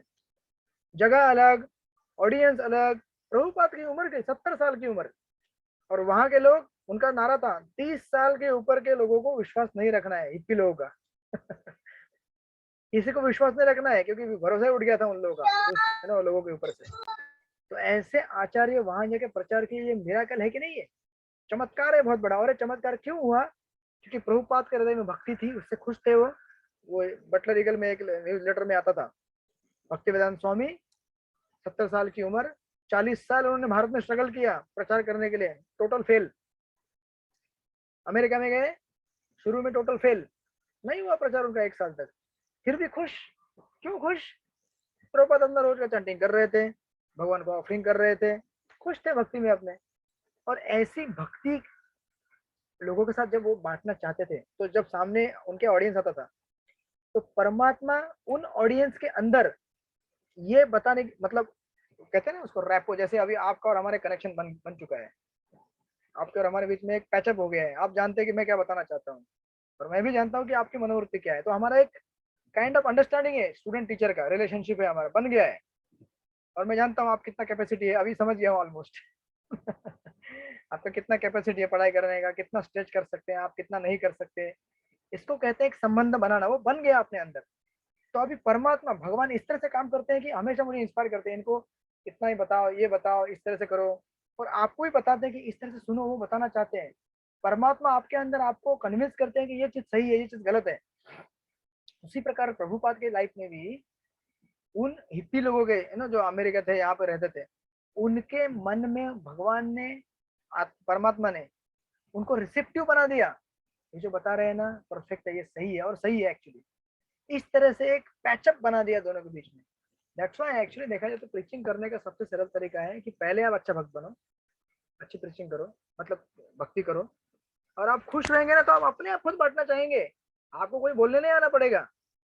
जब मैंने गीता पढ़ा था शुरू में तो मुझे भी इतना आनंद हुआ था कि मैं उस टाइम मुझे पता नहीं था ये सब इस्कॉन में प्रचार करते हैं, ये करते हैं, वो करते हैं, लेकिन मेरे अंदर इच्छा थी कि गीता को बांटना चाहिए, ये भक्ति लोगों को देना चाहिए, इसके अंदर इतना आनंद है, इतना सामर्थ्य है अपने आप को इस जगत से है ना उबारने का। तो जब ये हम करेंगे तो हमारे अंदर नेचुरली इंक्लिनेशन आएगा, राइट। और ऐसा अगर हम भक्ति अब देखिए एक लेवल बता दिया प्रचार करो, पहला बताया कि तुम मेरे भक्तों को ये रहस्य बताओ तो तुम मेरी भक्ति प्राप्त करोगे। दूसरा बताया कि ऐसा कोई प्रिय सेवक नहीं है। अब हो सकता है अर्जुन बोलेंगे लेकिन प्रभु मैं तो प्रचार नहीं कर सकता, उतना कैपेसिटी नहीं है, राइट। तो भगवान बोलते हैं कोई बात नहीं, कम से कम भैया सुन पढ़ इसको, बोलते हैं 70वें श्लोक में ये देख अधेक्षते अधेक्षते च इमं धर्मम् अध्यक्षते संवादम धर्मं संवादम आवयो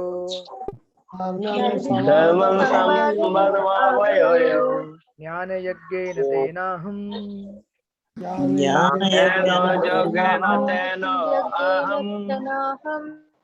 इष्टस्यामिति मे मति।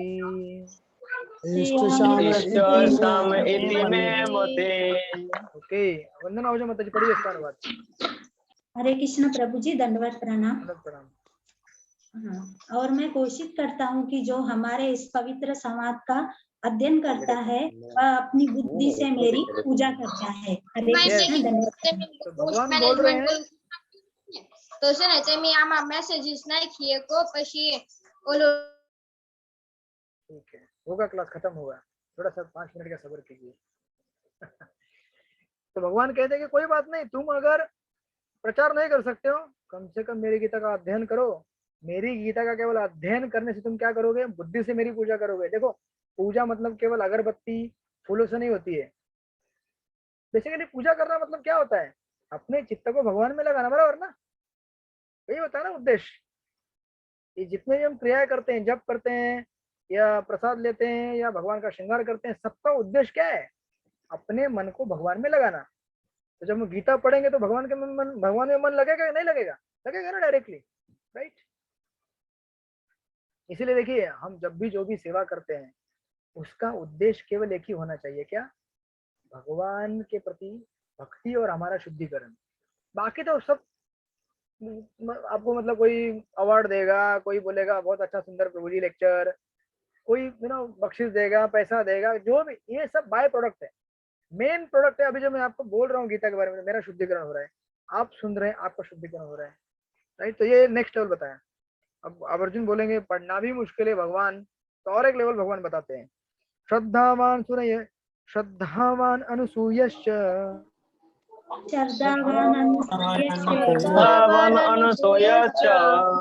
शृणुयादपि यो नर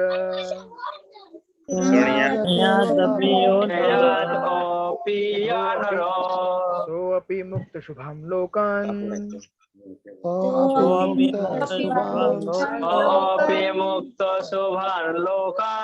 प्राप्नुयात् पुण्यकर्मणाम्।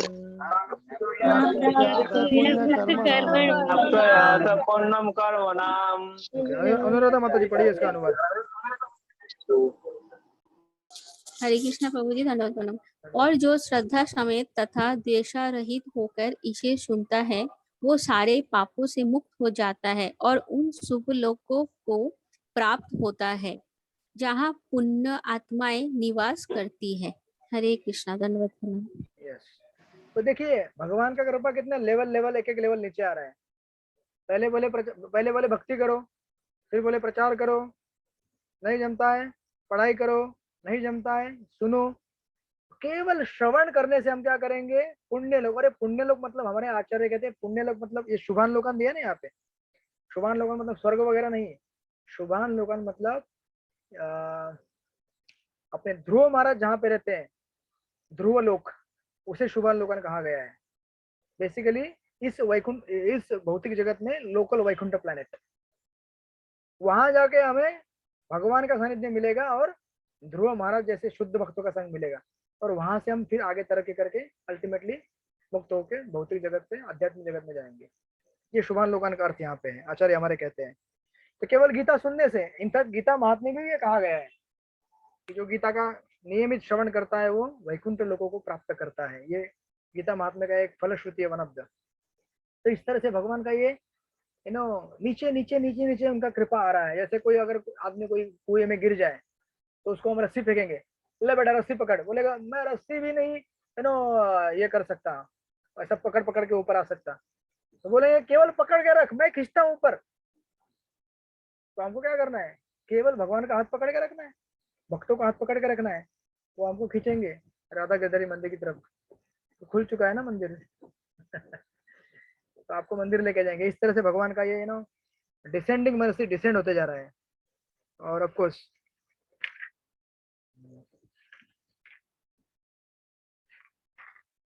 प्रभुपाद वहां लिखते ही है सेकंड पैराग्राफ में परपोर्ट में, यहाँ पर पुण्य कर्म नाम शब्द अत्यंत सार्थक है। यह वैदिक साहित्य में वर्णित अश्वमेध यज्ञ जैसे महानिगों के सूचक है। जो भक्ति का आचरण करने वाले पुण्यात्मा के अंदर शुद्ध नहीं होते, मतलब हम सब पूरी तरह शुद्ध नहीं है, वो कहा जाते हैं वे ध्रुव लोक को प्राप्त होते हैं, जहाँ ध्रुव महाराज की अध्यक्षता है। वे भगवान के महान भक्त है, वहां उनका अपना विशेष लोक है जो ध्रुव तारा या ध्रुव लोक कहलाता है। तो कोई बात नहीं, हम में से बहुत सारे लोग अगर इस जन्म में भी भगवत धाम नहीं जा सके ना, कोई बात नहीं, हम जाएंगे वन स्टेप अहेड, ध्रुव लोक में जाएंगे ध्रुव महाराज के साथ। उनसे पूछेंगे आपने कैसे तपस्या किया था, 6 महीने में कैसे भगवान को प्राप्त किया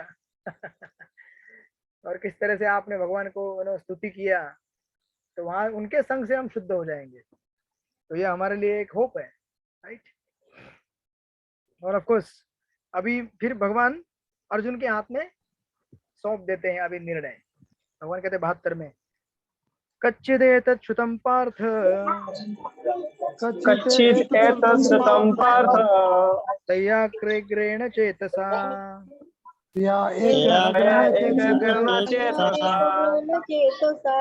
कच्चित् अज्ञान सम्मोह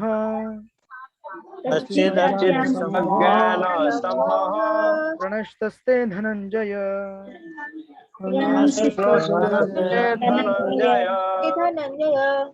ओके, इसका अनुवाद पढ़ेंगे। राधेश प्रभु आप पढ़िए। हरे कृष्ण प्रभु। हे पृथा पुत्र, हे धनंजय, क्या तुमने इस शास्त्र को एकाग्रचित होकर सुना, और क्या अब तुम्हारा अज्ञान तथा मोह दूर हो गया है? यस, तो आप लोगों ने सुना एकाग्रचित्त से आप लोगों का मोह दूर हो गया कि नहीं हुआ? कि अभी भी किसी को शंका है कि कृष्ण की भक्ति करनी चाहिए?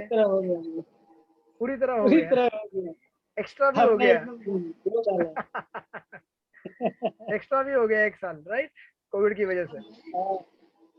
एक्चुअली मैं बताना चाहता हूँ, मैं इससे पहले 3-4 बार भगवत गीता पढ़ चुका हूँ, लेकिन प्रभु इतना समझ नहीं आ रहा था जो आपने मतलब जो तरीके से समझाया, और जो एक शुद्ध भक्त से सुनने का प्रभाव भी मतलब जो ये समझ में आता है मुझे। यस, एकदम मतलब प्रभुपाद जैसे भक्त से सुनेंगे तो समझ में आएगा जरूर हम। Yes yes yes. तो ये क्या है एक्चुअली, देखिए ये सीक्रेट है। आप जब अकेले में गीता पढ़ते हैं तो आपको नहीं समझ में आता इतना, लेकिन हम भक्तों के संग में जब पढ़ते हैं, डिस्कस करते हैं, तो उसमें एक अलग पावर रहता है। भगवान खुद इसमें आते हैं, प्रभुपाद खुद इसमें उतरते हैं खास करके। ऐसे तो है ही प्रभुपाद स्पेशली, राइट, तो हमें समझ में आता है। तो अभी भगवान बोल रहे हैं कि अगर तुमको नहीं समझ में आया अर्जुन तो मैं रेडी हूँ रिपीट करने के लिए। पूरे 4 साल वापस रिवाइंड करूंगा, मेरा रोड में वापस मंदिर चलूंगा, वापस आऊंगा मैं क्लास में यस, तो ऐसा भी भगवान का एक आशय है कि मैं रेडी हूँ करने के लिए। जैसे हमारे कॉलेज के और स्कूल के टीचर रहते हैं, देखिए कितना आत्मीयता है भगवान का। अगर हमारे स्कूल में कभी कोई टीचर पढ़ाते हैं, अगर एक तो पहले पूछेंगे नहीं समझ में आया, तो कोई स्टूडेंट बोलेगा नहीं समझ में आया, ठीक है मेरे प्राइवेट कोचिंग क्लास में आ जाना, ठीक है, रात को 8 बजे इतना पैसा भर देना प्राइवेटली हम पढ़ाएंगे आपको ट्यूशन में। तो भगवान ऐसे एकेडमिक टीचर नहीं है, रेडी है समझाने के लिए, राइट। और फिर अर्जुन के हाथ में उन्होंने ये दे दिया, और अभी अर्जुन बोलेंगे। अर्जुन उवाच अर्जुन उवाच नष्टमोहं स्मृतिर्लब्ध्वा नष्ट मोहस्मृतिर्लब्धा तत्प्रसादात् मया तत्प्रसादात् मया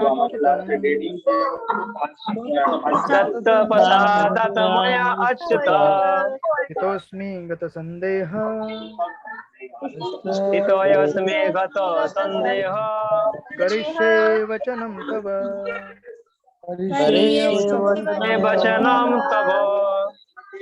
हरि गीता माता जी, आप यहाँ पे हैं? हरि गीता माता जी, प्रभु जी नहीं है। विभीषण शर्मा प्रभु यहाँ पे हैं? हाँ, यस माता जी पढ़िए, यस यस पढ़िए पढ़िए, हरि गीता माता जी पढ़िए। अर्जुन ने कहा हे कृष्ण, हे अच्युत, अब मेरा मोह दूर हो गया है।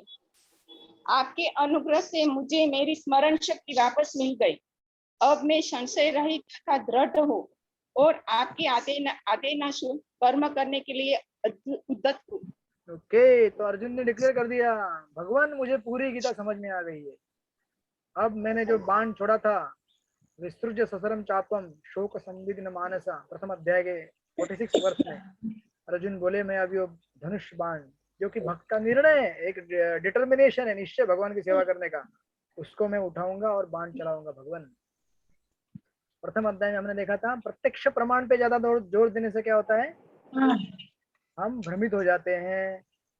अब वो प्रत्यक्ष, हाँ, तो अभी भगवान ने क्या किया, शब्द प्रमाण से अर्जुन का भ्रम जो प्रत्यक्ष से आया था उसको हटा दिया। और गीता के एंड में अभी अर्जुन बोला, मैं 16 माला करूंगा रोज, 4 नियम पालन करूंगा, घर में अर्चे विग्रह लेके अर्चे विग्रह की सेवा करूंगा और भागवतम की पढ़ाई करूंगा और प्रचार करूंगा, ये अर्जुन ने बोला, जैसे कि आप बोलने जा रहे हैं। तो इस तरह से ये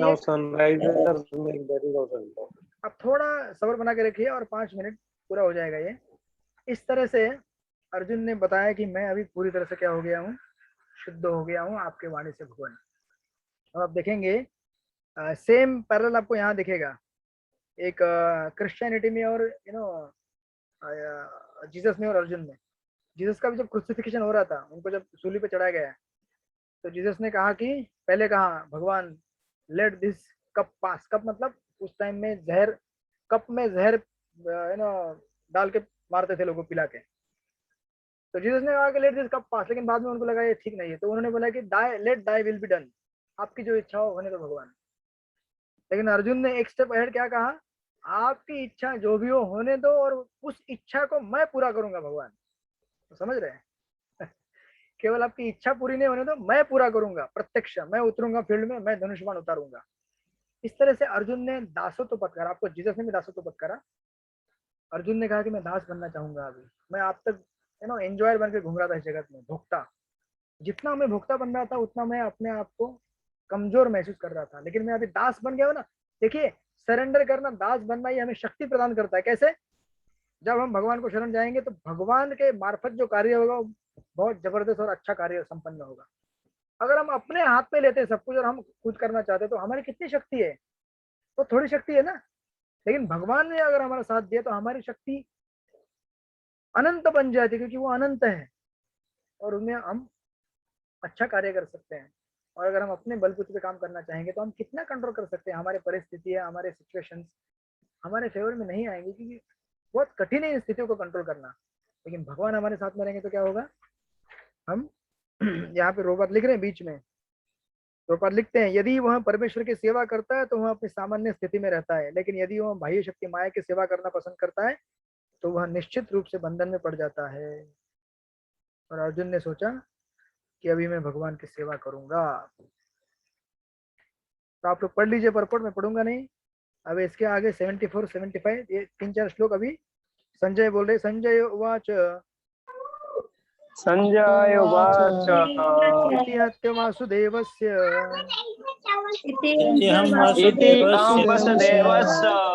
पार्थस्य च महात्मना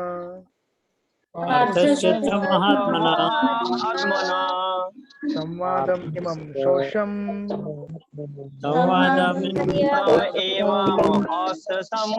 अद्भुतं रोमहर्षणम् अद्भुतम रोमहर्षणम। टम पकड़िए प्रभु जी, आप पढ़िए इसका अनुवाद। हरे कृष्णा प्रभु जी। हरे कृष्णा। संजय ने कहा, इस प्रकार मैंने कृष्ण तथा अर्जुन इन दोनों महापुरुषों की वार्ता सुनी और यह संदेश इतना अद्भुत है कि मेरे शरीर में रोमांच हो रहा है। हरे कृष्णा। यस, तो इसके शरीर में रोमांच क्यों हो रहा है? क्योंकि उसने गीता सुनी और समझ ली, इसके लिए उसमें शरीर में रोमांच आ रहा है, आनंद आ रहा है, उत्साह आ रहा है। जो प्रश्न और धृतराष्ट्र ने पूछा था, क्या कर रहे हैं वो लोग बैटलफील्ड में, अभी फाइनली आंसर दे रहे हैं संजय कि ये गीता उन्होंने बता दी भगवान ने, अभी अर्जुन उठाएगा बाण और चलाएगा, राइट। और ये व्यास देव की कृपा से, अभी देखिए आगे वाले श्लोक में कहेंगे, व्यास प्रसादात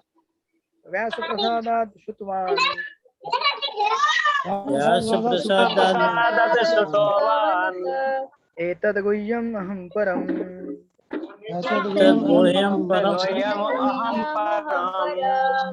योगेश्वरात् कृष्णात्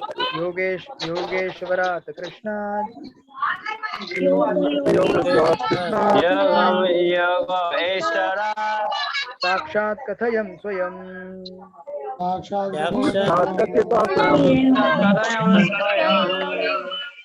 प्रजापति गुरु पढ़िए अनुवाद। हरे कृष्ण। व्यास की कृपा से मैंने ये परम गुह्य बातें साक्षात योगेश्वर कृष्ण के मुख से अर्जुन के प्रति कही जाती हुई सुनी है। हरे कृष्ण। व्यासदेव की कृपा थी धृतराष्ट्र संजय के ऊपर। एक्चुअली धृतराष्ट्र को भगवान ने कहा था युद्ध भूमि के पहले कि आप चाहो तो मैं आपको दृष्टि देता हूँ जो युद्ध देखने के लिए, लेकिन धृतराष्ट्र बोले कि क्या करूं मैं, पूरे जीवन भर तो मैं अपने बच्चों को विजय होते हुए नहीं देख पाया, अभी मरते हुए देखूं। उसको पता था मरने वाले हैं, मरते हुए नहीं देखना चाहता मैं इनको, लेकिन ठीक है मैं फिर भी ब्यौरा चाहता हूँ कि युद्ध भूमि में क्या हो रहा है। तो संजय को भगवान ने, व्यासदेव ने स्पेशल पावर दिया था देखने का, कॉम्प्रहेंशन करने का। तो उसकी कृपा से वो गीता को समझ पाए, देख पाए, केवल देख नहीं पाए, समझ भी पाए कि क्या है गीता का अर्थ, और अपना ग्रेटिट्यूड एक्सप्रेस करते हैं वो व्यासदेव के प्रति कि व्यासदेव की कृपा से मैं देख पाया हूँ।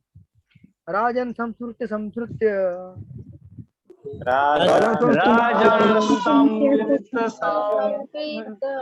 रूपम अद्भुतम हरे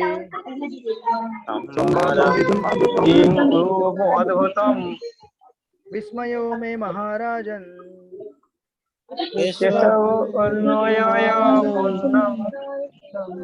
ऋष्यामि च पुनः पुनः।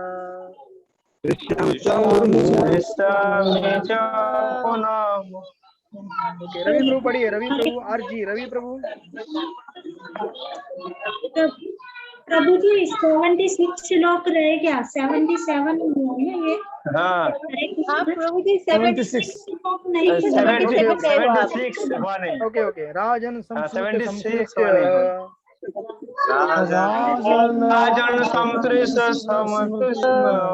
संवादम इमम अद्भुतम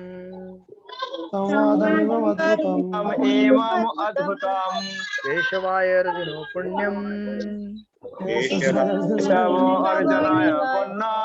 ऋष्यामि च मुहुर्मुहुः।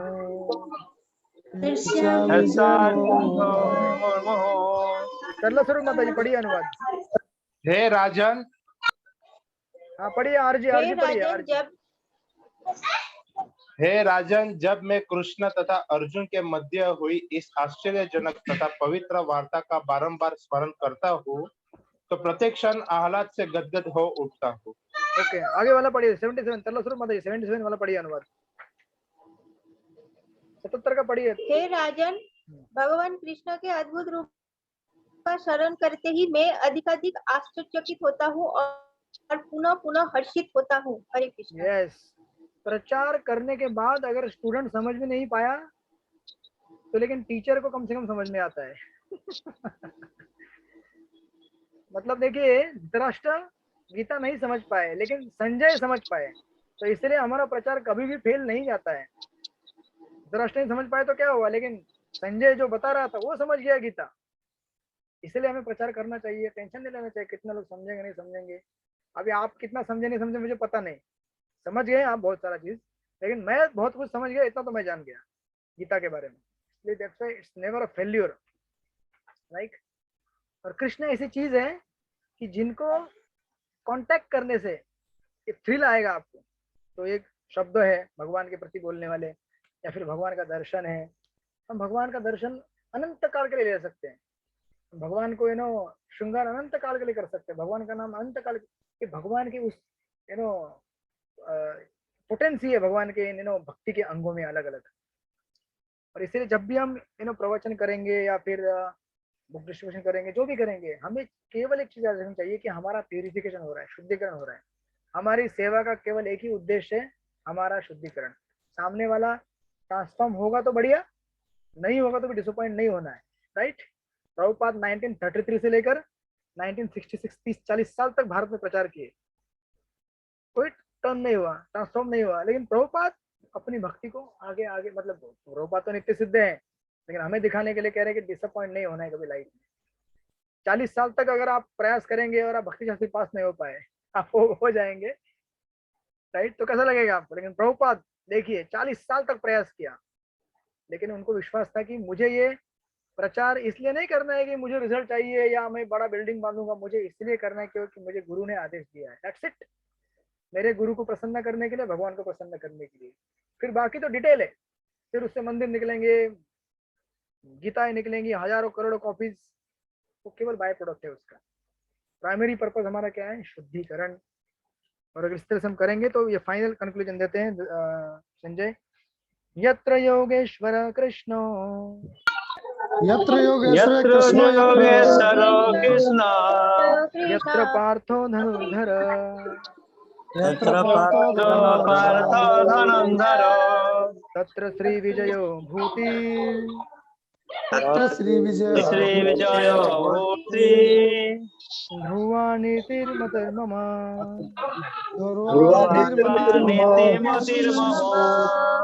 ओके। केदार दत्त प्रभु, इसका अनुवाद पढ़िए। केदार दत्त प्रभु है? नहीं है, ठीक है, कोई बात नहीं। हाँ, मनस्विनी देवी माता जी आप पढ़िए। हरे कृष्णा प्रभु जी। हाँ पढ़िए पढ़िए। जहाँ योगेश्वर कृष्ण है और जहाँ परम धनुर्धर अर्जुन है, वहीं ऐश्वर्य, विजय, अलौकिक शक्ति तथा नीति भी निश्चित रूप से रहती है, ऐसा मेरा मत है। हरे कृष्ण। यस, जहाँ डिटरमाइंड डिवोटी रहता है, निश्चयी डिवोटी और भक्त, दोनों का जब मेल हो जाएगा तो वहां पे भक्ति का उदय होता है, राइट। वहां पे 3 चीजें दी गई हैं यहाँ पे basically, see one by one. एक तो है श्री, जब अभी युद्ध चल रहा था तो हो सकता है अर्जुन ने कहा होगा या फिर उन साइड से बोला गया, द्रोणाचार्य ने, द्रोणाचार्य को बोला गया था कि आप, दुर्योधन बोलने लगे कि आपने वचन दिया था कि आप परास्त करेंगे इन लोगों को, लेकिन आप कुछ हो ही नहीं रहा युद्ध भूमि में, ये तो मर ही नहीं रहे, खत्म ही नहीं हो रहे। तो द्रोणाचार्य बोलने लगे कि सारा कार्य हम करेंगे, मतलब हमारा प्रयास करेंगे हम अपनी तरफ से, हमारे पास स्किल है, हमारे पास शस्त्र अस्त्र है, सब कुछ है, लेकिन भैया इन सारे कार्यों का परिणाम देने वाला जो व्यक्ति है, जिसके हाथ में डेस्टिनी है, वो उस साइड में बैठा हुआ है। जो श्री है, श्री यानी कि देव, भक्ति देवी या फिर फॉर्चून जो हमारे सारे परिणामों का रिजल्ट देती है, वो उसका मालिक वहां बैठा है, तो फिर मैं कैसे जीत सकता हूँ? मैं नहीं जीत सकता। श्री, तो जो भक्त डिटरमाइंड रहेगा, जिसके पास भगवान रहेंगे, उसके पास श्री आ जाती है। और देन अनदर थिंग, भूति, भूति यानी कि फॉर्मिडेबल, पावरफुल। यहाँ पे देखेंगे आप दिया है विलक्षण शक्ति। तो ये धृतराष्ट्र को भी चिंता थी अपने द्रोणाचार्य, भीष्म, इन लोगों से, और भीष्म भी वचन दिया था कि मैं करूंगा युद्ध। लेकिन एक टाइम में भीष्म भी कहते हैं कि भले हमारे पास इतना सब शस्त्र अस्त्र भंडार है, लेकिन उस तरफ जो आदमी है, सारे चीजों का स्रोत है, और उसका जो पावर है अनकंपेरेबल है, जो कि धृतराष्ट्र, दुर्योधन नहीं समझ पाए थे, लेकिन द्रोणाचार्य, भीष्म तो समझ पा रहे थे, लेकिन भगवान की लीला में उन्होंने पार्टिसिपेट किया। तो बोले कि ऐसा पावर अगर हमारे अपोजिट साइड में, जिसको कोई परास्त नहीं कर सकता, हम कैसे जीतेंगे? और नीतिर्मम, जितने भी लोग मारे गए कुरुक्षेत्र की भूमि में। जैसे भीष्मदेव कैसे मारे गए? शिखंडी। आप बोलेंगे अनैतिक हुआ वो शिखंडी के पीछे से बाण चलाए। उसके बाद द्रोणाचार्य ध्यान में बैठे थे, उनका मार डाला। उसके बाद कर्ण जो रथ का पहिया था उसको उठा, तब मारा गया। तो ये नीतिर्मम का यहाँ पे स्पेशल शब्द है, क्योंकि इन तीनों को वचन मिला, वरदान था। भीष्म, द्रोण, कर्ण ये कभी नहीं मारे जाते, इच्छा मृत्यु था उनके पास। तो ऐसे लोगों को कैसे मारा जाएगा? स्पेशल नीति से मारा जाएगा, स्पेशल। और वो नीति क्या है? अभी आपको लगेगा ये इमोरलिटी है, अनैतिकता है, लेकिन यही सबसे हाईएस्ट मोरालिटी है जो कि भगवान ने अप्लाई किया यहाँ पे स्ट्रेटेजी, राइट। भगवान की उतना अपने भक्तों से प्रेम है कि अपने भक्तों के लिए अपना सब कुछ न्यौछावर कर दिया उन्होंने। अपना मतलब सदा सदा काल के लिए भगवान क्या हो गया? बदनाम हो गए एक तरह से देखा जाए तो लोग बोलेंगे कि कृष्ण ने अनैतिक तरीके से कुरुक्षेत्र का युद्ध लड़ा है, लेकिन भगवान का भक्ति वहां पे विजय हो पाया। बेसिकली राधा रानी वहां पे विजय हो गई, भगवान के भक्त विजय हो गए, भगवान हार गए वहां पे। तो अपने भक्तों से हमेशा हारते हैं ना वो, राइट। और ऑफकोर्स जो मैंने आपको तृतीय अध्याय में हम पढ़ाई करते समय बताया था, छठोशाट्यम, कि जो लोग कनिंग है उनके साथ कनिंग ही रहना पड़ता है। जो समझाने से नहीं समझते उनको हमें दूसरे तरीके से समझाना पड़ता है। और ये छोटे छोटे छोटे जो मॉरलिटी है, इनको बनाए रखने के लिए अगर हमें भगवान का भक्ति छोड़ना पड़े तो फिर क्या बात, उसमें कुछ पॉइंट नहीं है। इन मॉरलिटीज को दूर करके हमें धर्म का प्रचार करना है, भक्ति लानी, इसलिए भगवान ने अप्लाई किया। तो स्पेशल नीति, दैट्स व्हाई यहाँ पे कह रहे हैं नीतिर्मम मतिर्मम, सबसे बड़ी नीति। और ऑफकोर्स प्रभुपाद लिखते हैं कि गीता में, प्रभुपाद ने यहाँ कहीं तो लिखा हुआ है बीच में,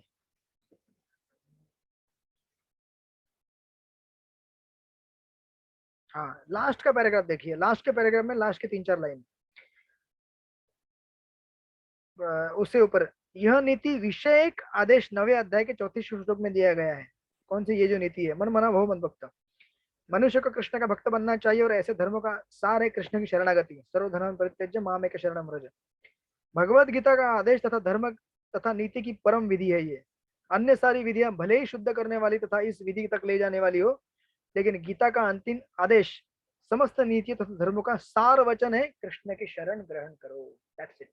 हरे कृष्णा कृष्ण कृष्ण हरे हरे, हरे राम राम राम हरे हरे। ये गीता का फाइनल इंस्ट्रक्शन है, भगवान की शरणागति, सबसे हाईएस्ट मोरालिटी। इसके लिए जो भी करना पड़े कीजिए, फिर आपको भगवान अकल देंगे कैसे करना है। ऐसा नहीं कि आपको किसी को मार के या किसी को नुकसान पहुंचा के करना है, लेकिन कुछ चीज अनअवॉइडेबल है तो भगवान आपको बुद्धि देंगे हम किस तरह से आगे बढ़े। देखिए इसलिए गीता श्रवण करना इतना जरूरी है हमारे लिए।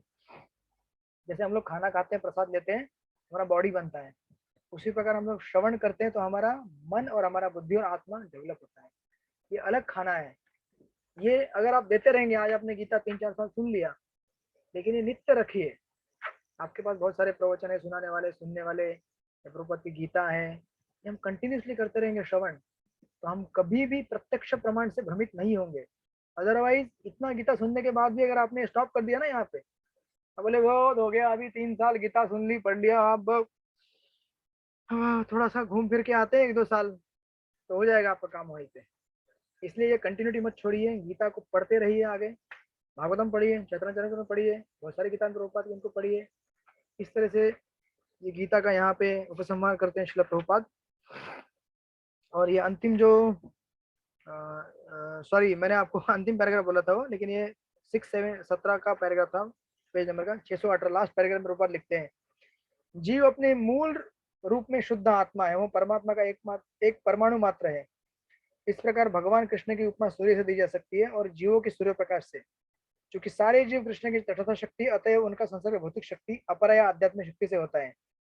दूसरे शब्दों में जीव भगवान की 2 शक्तियों के मध्य में स्थित है और चूंकि उसका संबंध भगवान की पराशक्ति से, अतएव उसमें किंचित स्वतंत्रता रहती है। इस स्वतंत्रता के सदुपयोग से ही वह कृष्ण के प्रत्यक्ष आदेश के अंतर्गत आता है। इस प्रकार वह लाधिनी शक्ति की अपनी सामान्य दशा को प्राप्त होता है। देखिए गीता का कंक्लूजन भगवान क्या कर रहे हैं, किससे कनेक्ट कर रहे हैं? श्रीमद् भागवतम से। जहाँ गीता समाप्त होती है वहां पे श्रीमद् भागवतम स्टार्ट होता है, और श्रीमद् भागवतम मतलब राधा रानी की ग्लोरीज, भक्ति की महिमा। गीता में तो है ही है, लेकिन देखिए कैसा है, लाधिनी शक्ति के अपनी सामान्य दशा को प्राप्त हो सकता है। और भगवान को ये जो गीता है जो है, कई बार लोग कहते हैं फिलोसॉफिकल बुक है, लेकिन भगवान का ये प्रेम पत्र है हम सब लोगों के लिए। मैंने शुरू में कहा था आप लोग, इट्स अ लव लेटर।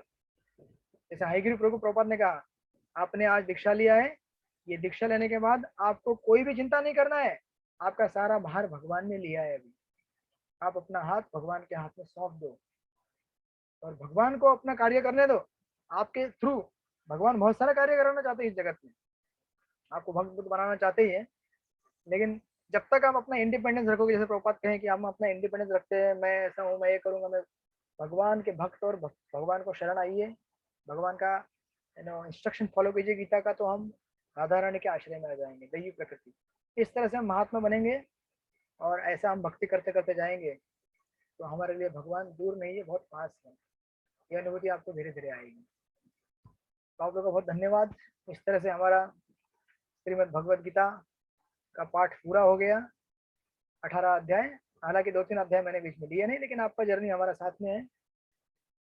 तो ये गीता के इस तरह से बहुत ही सुंदर 700 श्लोक, 18 अध्याय हैं, और ये आपको आई होपफुली आपको प्रेरणा देगा आगे भविष्य में प्रभुपाद के गीता को और बांटने का, इसका अध्ययन करने का और प्रचार करने का। तो इस तरह से मेरी फाइल बंद हो गई। अभी ये खुलेगी जब दूसरा क्लास चालू होगा दूसरे स्टूडेंट का, आप लोगों के लिए पूर्ण हो गई। हरे कृष्ण। श्रील प्रभुपाद की जय। श्रीमद् भगवद गीता की जय। भगवान श्री कृष्ण की जय। भक्त अर्जुन की जय। कुरुक्षेत्र धाम की जय। हीरा रोड के सारे भक्तों की जय हो। जय जय जय जय तरुण के सारे भक्तों की जय। तरुण प्रभु की जय। हीरा रोड के सारे भक्तों की जय हो। हरे हेलो हेलो हरि बोल। सभी भक्त प्रभु जी की नमः करते हुए सिंधु भयो वैष्णव भयो नमो थैंक यू प्रभु जी, thank you so much. Hare Krishna. Hare Krishna प्रभु जी, हरे कृष्ण प्रभु जी। भक्ति रस सिंधु चालू होगा क्या संडे से? यस, संडे से भक्ति रस सिंधु हरे कृष्ण प्रभु जी। यस, संडे से चालू होगा। अच्छा अच्छा। धन्यवाद प्रभु जी, आपने इतना अच्छी तरह हमें समझाया भगवत गीता। और भगवत गीता ऐसे है ना, जितना बार सुनेंगे बोरिंग नहीं होगा, हर बार नया नया समझ में आता है। जितने बार सुनेंगे उतना नया नया अनुभव आता है। तो ऐसी कृपा करिए कि हमेशा भगवत गीता सुनते रहे और आगे प्रचार करते रहे, ये आशीर्वाद लेगी मैं आपसे। हरे कृष्ण। क्षमा चाहता हूँ, आप लोग का बहुत टाइम लिया आज मैंने। आप लोग प्रसाद लीजिए। नहीं प्रभु जी, तो हम क्षमा मांगेंगे प्रभु जी। आपको हमारे कारण किसके कारण इतना झेलना पड़ता होगा, तो सबकी तरफ से क्षमा मांगती हूँ मैं। प्रभु जी, गोल अचीव किया आपने। हरि बोल। गोल अचीव किया। गोल अचीव तो आपने किया है। अरे नहीं प्रभु जी, हम तो प्रयास कर रहे हैं करने का भी। ठीक है, तो हम लोग जी जितना भी आपने ये पढ़ाया है उसका टोटल हमको सुनने का वीडियो क्लिप जो आप भेजते थे वो कुछ अधूरा भेजा, तो सब पूरा सुनना हो तो भेज सकते हैं। यस, वो YouTube में लगा के रखा है, जो भी है आज तक जो भी मेरे पास था रिकॉर्डिंग अवेलेबल, तो मैं आपको शेयर करता हूँ लिंक, आप जाके सुन सकते हैं। ठीक है, तो हम लोग रविवार को मिलेंगे, संडे को भक्ति रसामृत सिंधु के साथ। आप लोग भक्ति रसामृत सिंधु पुस्तक खरीद के रख लीजिए अगर नहीं है आपके पास तो। ठीक है, पुस्तक लेके आना जरूरी है, क्योंकि सारे नोट्स किताब के अंदर ही दूंगा मैं। जैसे